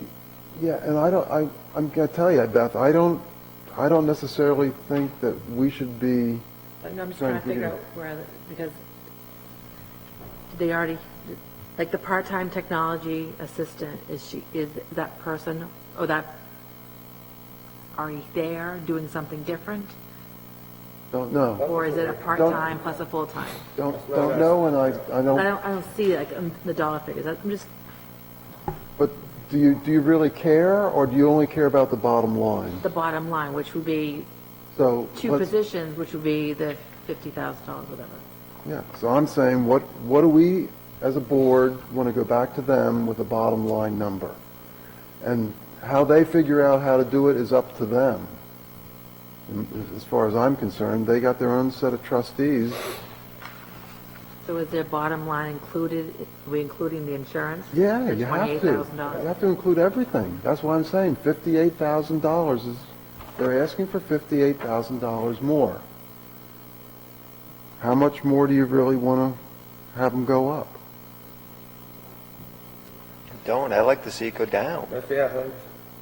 Because even just, that's what I said, with the building and repairs and maintenance, $19,000 to maintain the building? Yeah. That, like I said, to me, that's, But if you look at the past, in 18, they spent 7. In 19, they spent 2. In 2020, they spent 5.5. and that's why I was asking about contractors. Are you, When you're looking at the actuals, though, they did a lot of reallocating lines between contracted services and building maintenance, so you can't really follow across. So I guess I need to know where the 19,000, where was it before? I don't think we need to worry about that. I think we just need to worry about an overall That's how number. much you want to cut but I off. guess how are we going to come to that number? Unless we kind of look at some things and say, wow, that, like I Gonna said, say maintenance is really high. I would think you could kind of cut that in half. And then we can base that and get a number that we can bring. That's what I mean. That's the way I just look at it. That's why I asked her about some of the software stuff. How many people are actually using? You're spending $200 a year for a certain software. If 3 people use it, do you really need that? So, right, I'm not going to tell them what to do, but it will help me better. In my mind, I'm not cutting it because I'm not going to tell them what to do, but I can cut the numbers Yeah, right, yeah. to get to a number.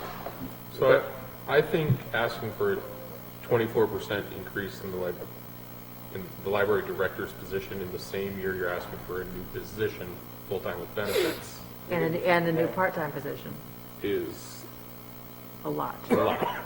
So even for me, I'd be content to see them make up the increase on the director wage line somewhere else. You know, so shaving 12K off that bottom line is a start, and they can decide how they want to do that in between the director salary and those additional positions. You know, alternatively, we could look at a number like that 27 that's the benefit package and say, if that's important, then find it. I guess, yeah, you're just saying it a little bit differently than I am, or others have said.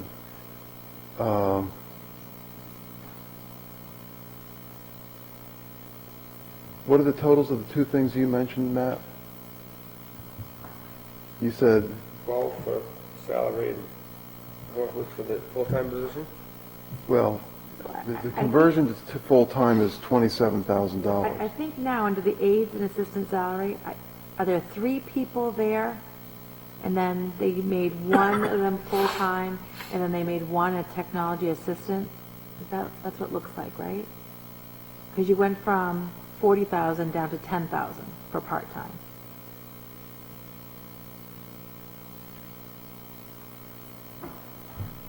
Right? I don't know, and I'm not going to try to figure it out, you know? Let's come up with a number they just, Yeah, I mean, if you guys want to figure it out and have some basis, that's fine, but I think, So, if the default budget was $50,000, which is more than the requested budget, I think that was where for are 3 you people. coming from? The aides and assistants was $50,000 in the default budget for 3 people. Yeah, So the technology assistant is 19, the library assistant is 10, the assistant librarian's 28. $58,000 That's right there. 58, so that's an $8,000 increase by putting the part-time person to a full-time person, plus the benefits right there.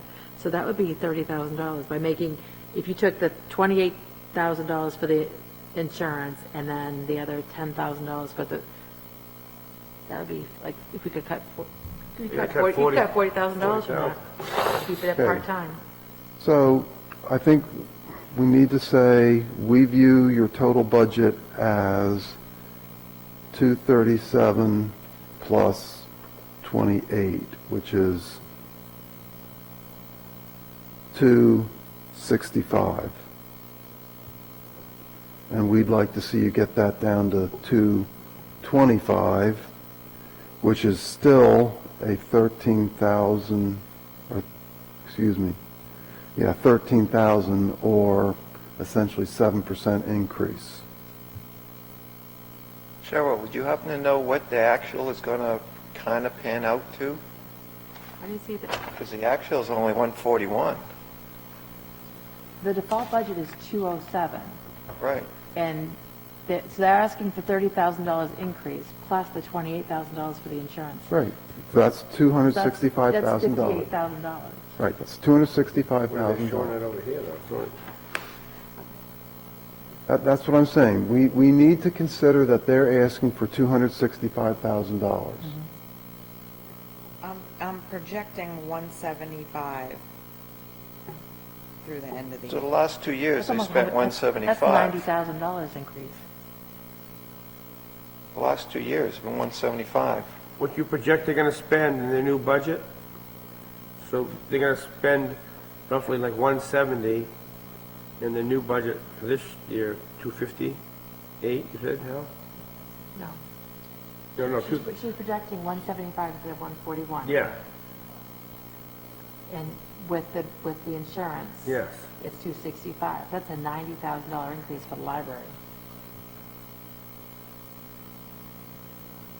Okay, so what do Versus we, the actuals this year. so what do we want to recommend that they try to hit?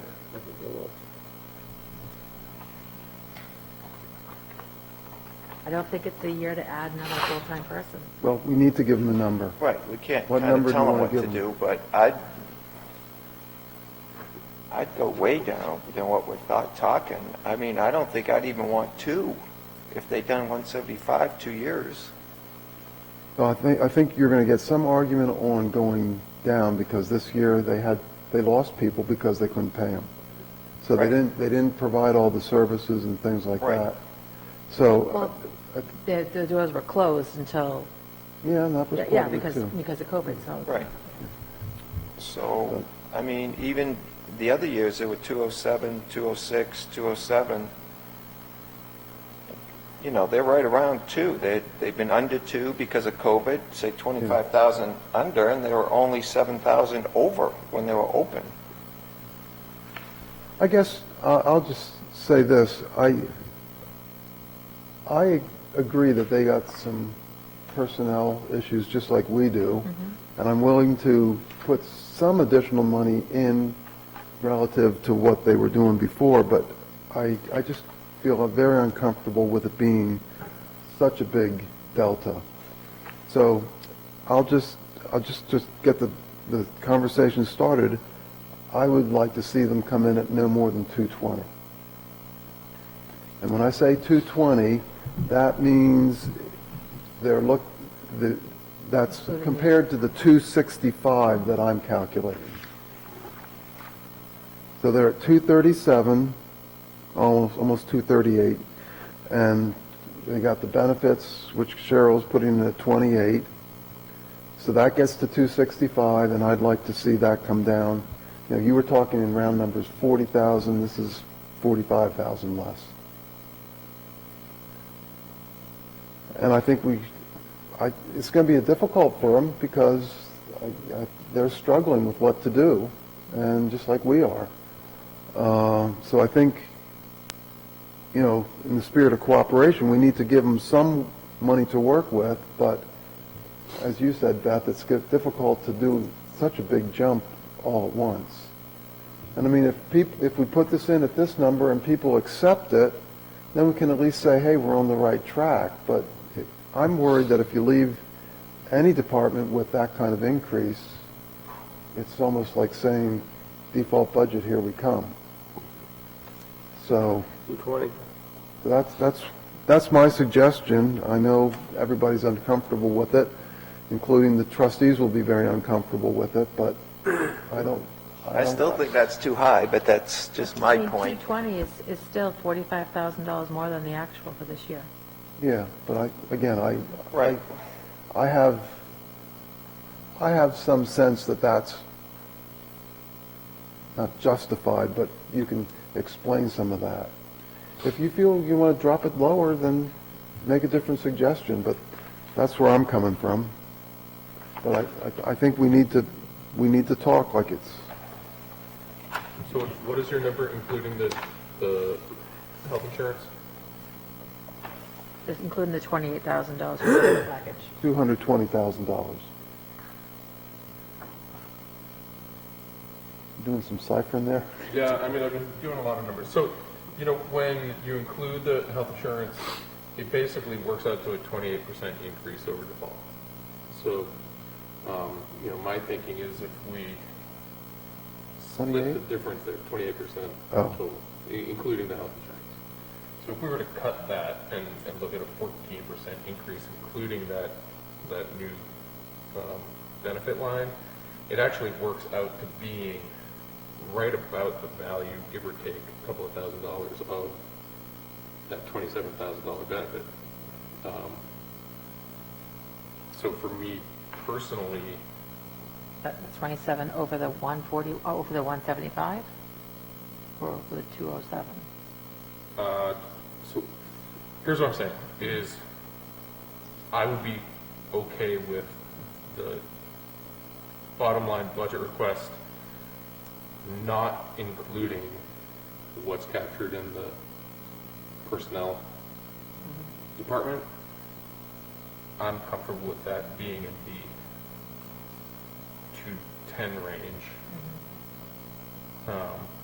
So that total number, it's basically their budget request but that same number would include the benefits, the health insurance.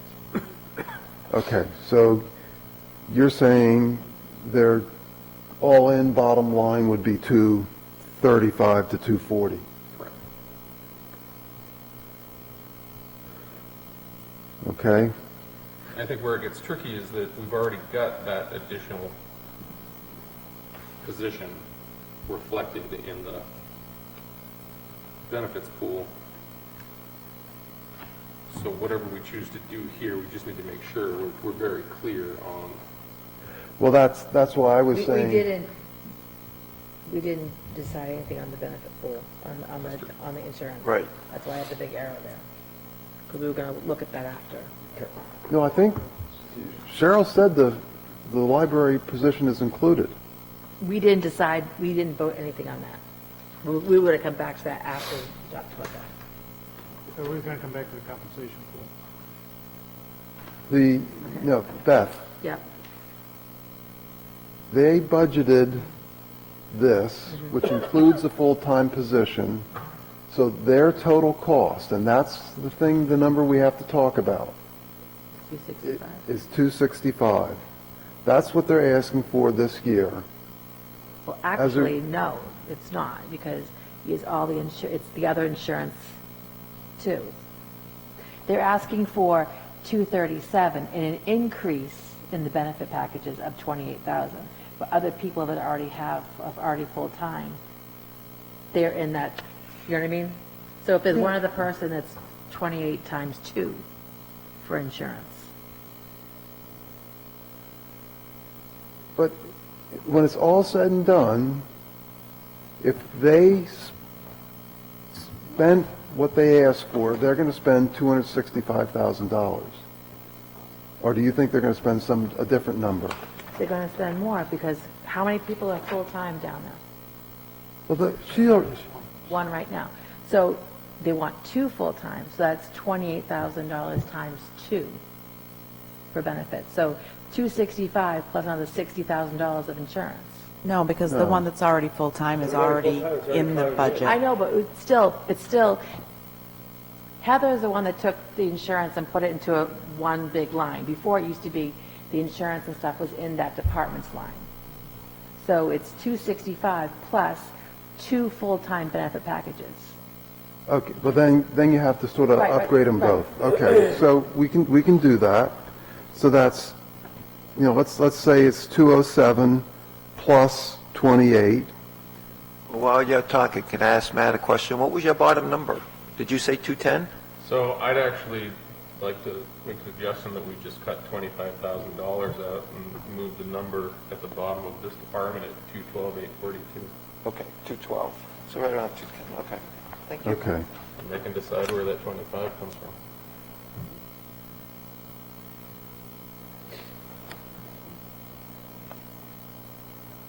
So I guess basically, Matt, what you're saying is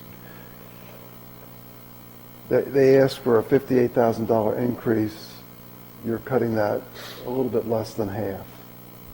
Effectively. So 725. So this 237 would come down to 212. 12. 212. They projected 175, so it'd be 25 and 12. So $40,000 more than last year. Last 2 years they spent. Yeah.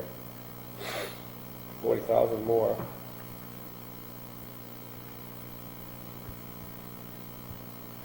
So bear with Still me. a big increase, $40,000.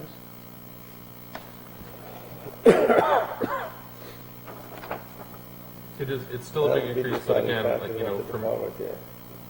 I think library is one of those departments that's well respected and Oh, yeah. utilized by Yeah, probably the widest swath of the town.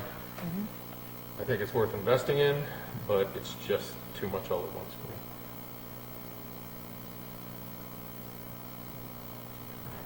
okay, so if we were to follow your logic, what's the number that you would end up with at? 212? 212,842, something like that. Yep, that's exactly right. 212 to 842 at the bottom line of this budget with the money still in the health insurance. Okay, 8, 6. Okay, so just so people have the round numbers, 207, which is, again, default, plus the 28 that you talked about that's already in there. I finally understood what you're saying, is 235, so that's where they're at now. Yep. They requested 293, which is essentially a $60,000 increase, and that's saying, let's go for a $25,000 increase. That lets them do some things with their wages and think about, how to, attract people, and maybe they want to do that with benefits, maybe they want to do that with, less of an increase with the director, and again, I understand all their points about that, but, okay, so Matt's suggesting a bottom line number here of 212. 212,842. Okay. Everybody comfortable with that? Well, Jim, I know you're not I'd comfortable. go lower, but will you we got accept to do that? something, right? Yeah. Will you Like I said, accept? they've bottomed out at 206, 207. So, okay, I mean, And when Jim, it's not that we're voting on it, it's just, we need to decrease it for sure. And Jim, you're new, so I'll just tell you. No, that's okay. I'll tell you after the meeting. No, seriously, we're going to recommend that we're going to ask them to reduce down to 212. 212, basically cut 25,000. Okay. And, okay, let's move on.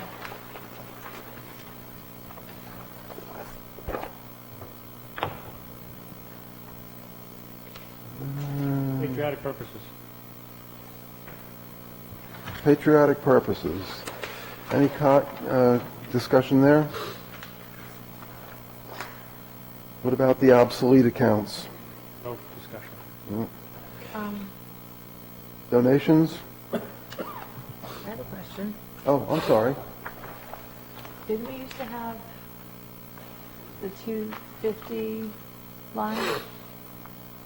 The what? The 250th line? We had a line. Wasn't there? That was the,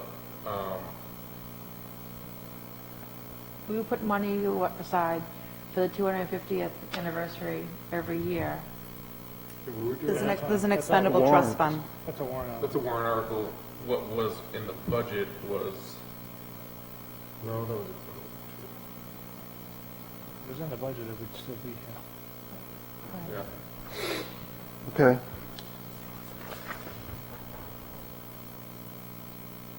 Unless it came out of the patriotic events or something. Okay, anything on donations? What is a patriotic event? We spent Memorial money. Day. We spent money. No, the parade, no, look. The parade's the parade, but the patriotic event, we haven't spent any money. 000, that's why I'm asking. Did I miss something? Did we haven't had it for a couple of years? Or maybe some of it went for the purchase of flags, and now we don't do it anymore.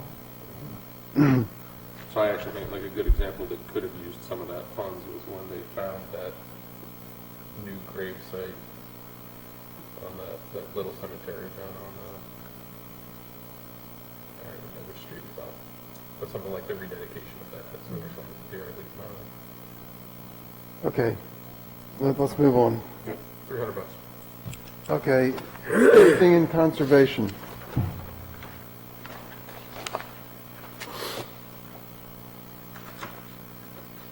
How about economic development? Walter, you planning on borrowing any money? Nope. Okay, so Beth, our tally or I don't know, the person Beth, what do keeping you got? track. $78,548. I had to add back that $2. That doesn't include anything in the compensation pool. Correct. Yeah, so we got to think about that. I'm a little, do we need to do that tonight, Walter? I'm a little bit Nope. worn out. Okay, well, I think we agreed we're putting the 20,000 to make the step adjustments for those folks, and then We did that already. That's that's, already out of there. I don't think that's on that number. Yeah, that's 20. We added or subtracted? We had 26, It's supposed to be subtracted. and then we wasn't- subtracted it wasn't 20, even in there before. put you down to 6. We had 26 when you started. Right, and then I put in 20,000. You put a minus 20,000. No, because I put 20,000 back into the budget. Oh, you're doing the deductions, she's doing them as negatives. Right, and then I put 20,000 back in, but it wasn't because I had, in the budget originally. It was zero. That's what he's Taking saying. it out, because there was nothing in there. 58,000? Minus 20 for that bottom number. Well, it's closer to what but I Okay, didn't have the library. Okay. okay, can we make those edits and send that out and take a look? She's been sitting there typing away all the time we've been talking. Exactly. I had 78, but now he's at 58. 60 grand. Well, I think it was a good discussion. I mean, some of those discussions with the library are going to be difficult, but Yes, Gotta- I mean, gotta that's have one big them. lump. gotta have them. So what's the increase then? But let's let Walter and Cheryl send us out a new one. And then based on that, then we can have a discussion with the warrants and stuff. So Walter, you want to pass out the warrants? Yep. Thank you. I'm fading a little bit, so do you want to just go over them quickly, or do you want to just read them? Okay, we'll read these and come back next week to discuss. What else we got to do tonight? Need a quick non-public. We need a quick non-public. Okay? Well, let's do it. So, do I have a motion to go into non-public for, Hang on just a second here.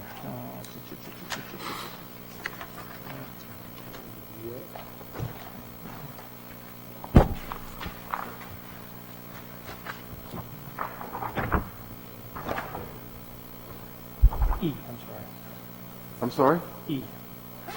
What's E? E is consideration of negotiations of pending claims or litigation which have been threatened in writing or filed against the board, Oh. or any subdivision thereof. Okay. Make a motion that we enter non-public session under RSA 91A:3 2E. Second. Okay. Roll call vote. Jim, Yes. Beth, Yes. Tim, Yes. Matt, Yes. and Hal's yes. Oops, sorry. Thank you, Cheryl.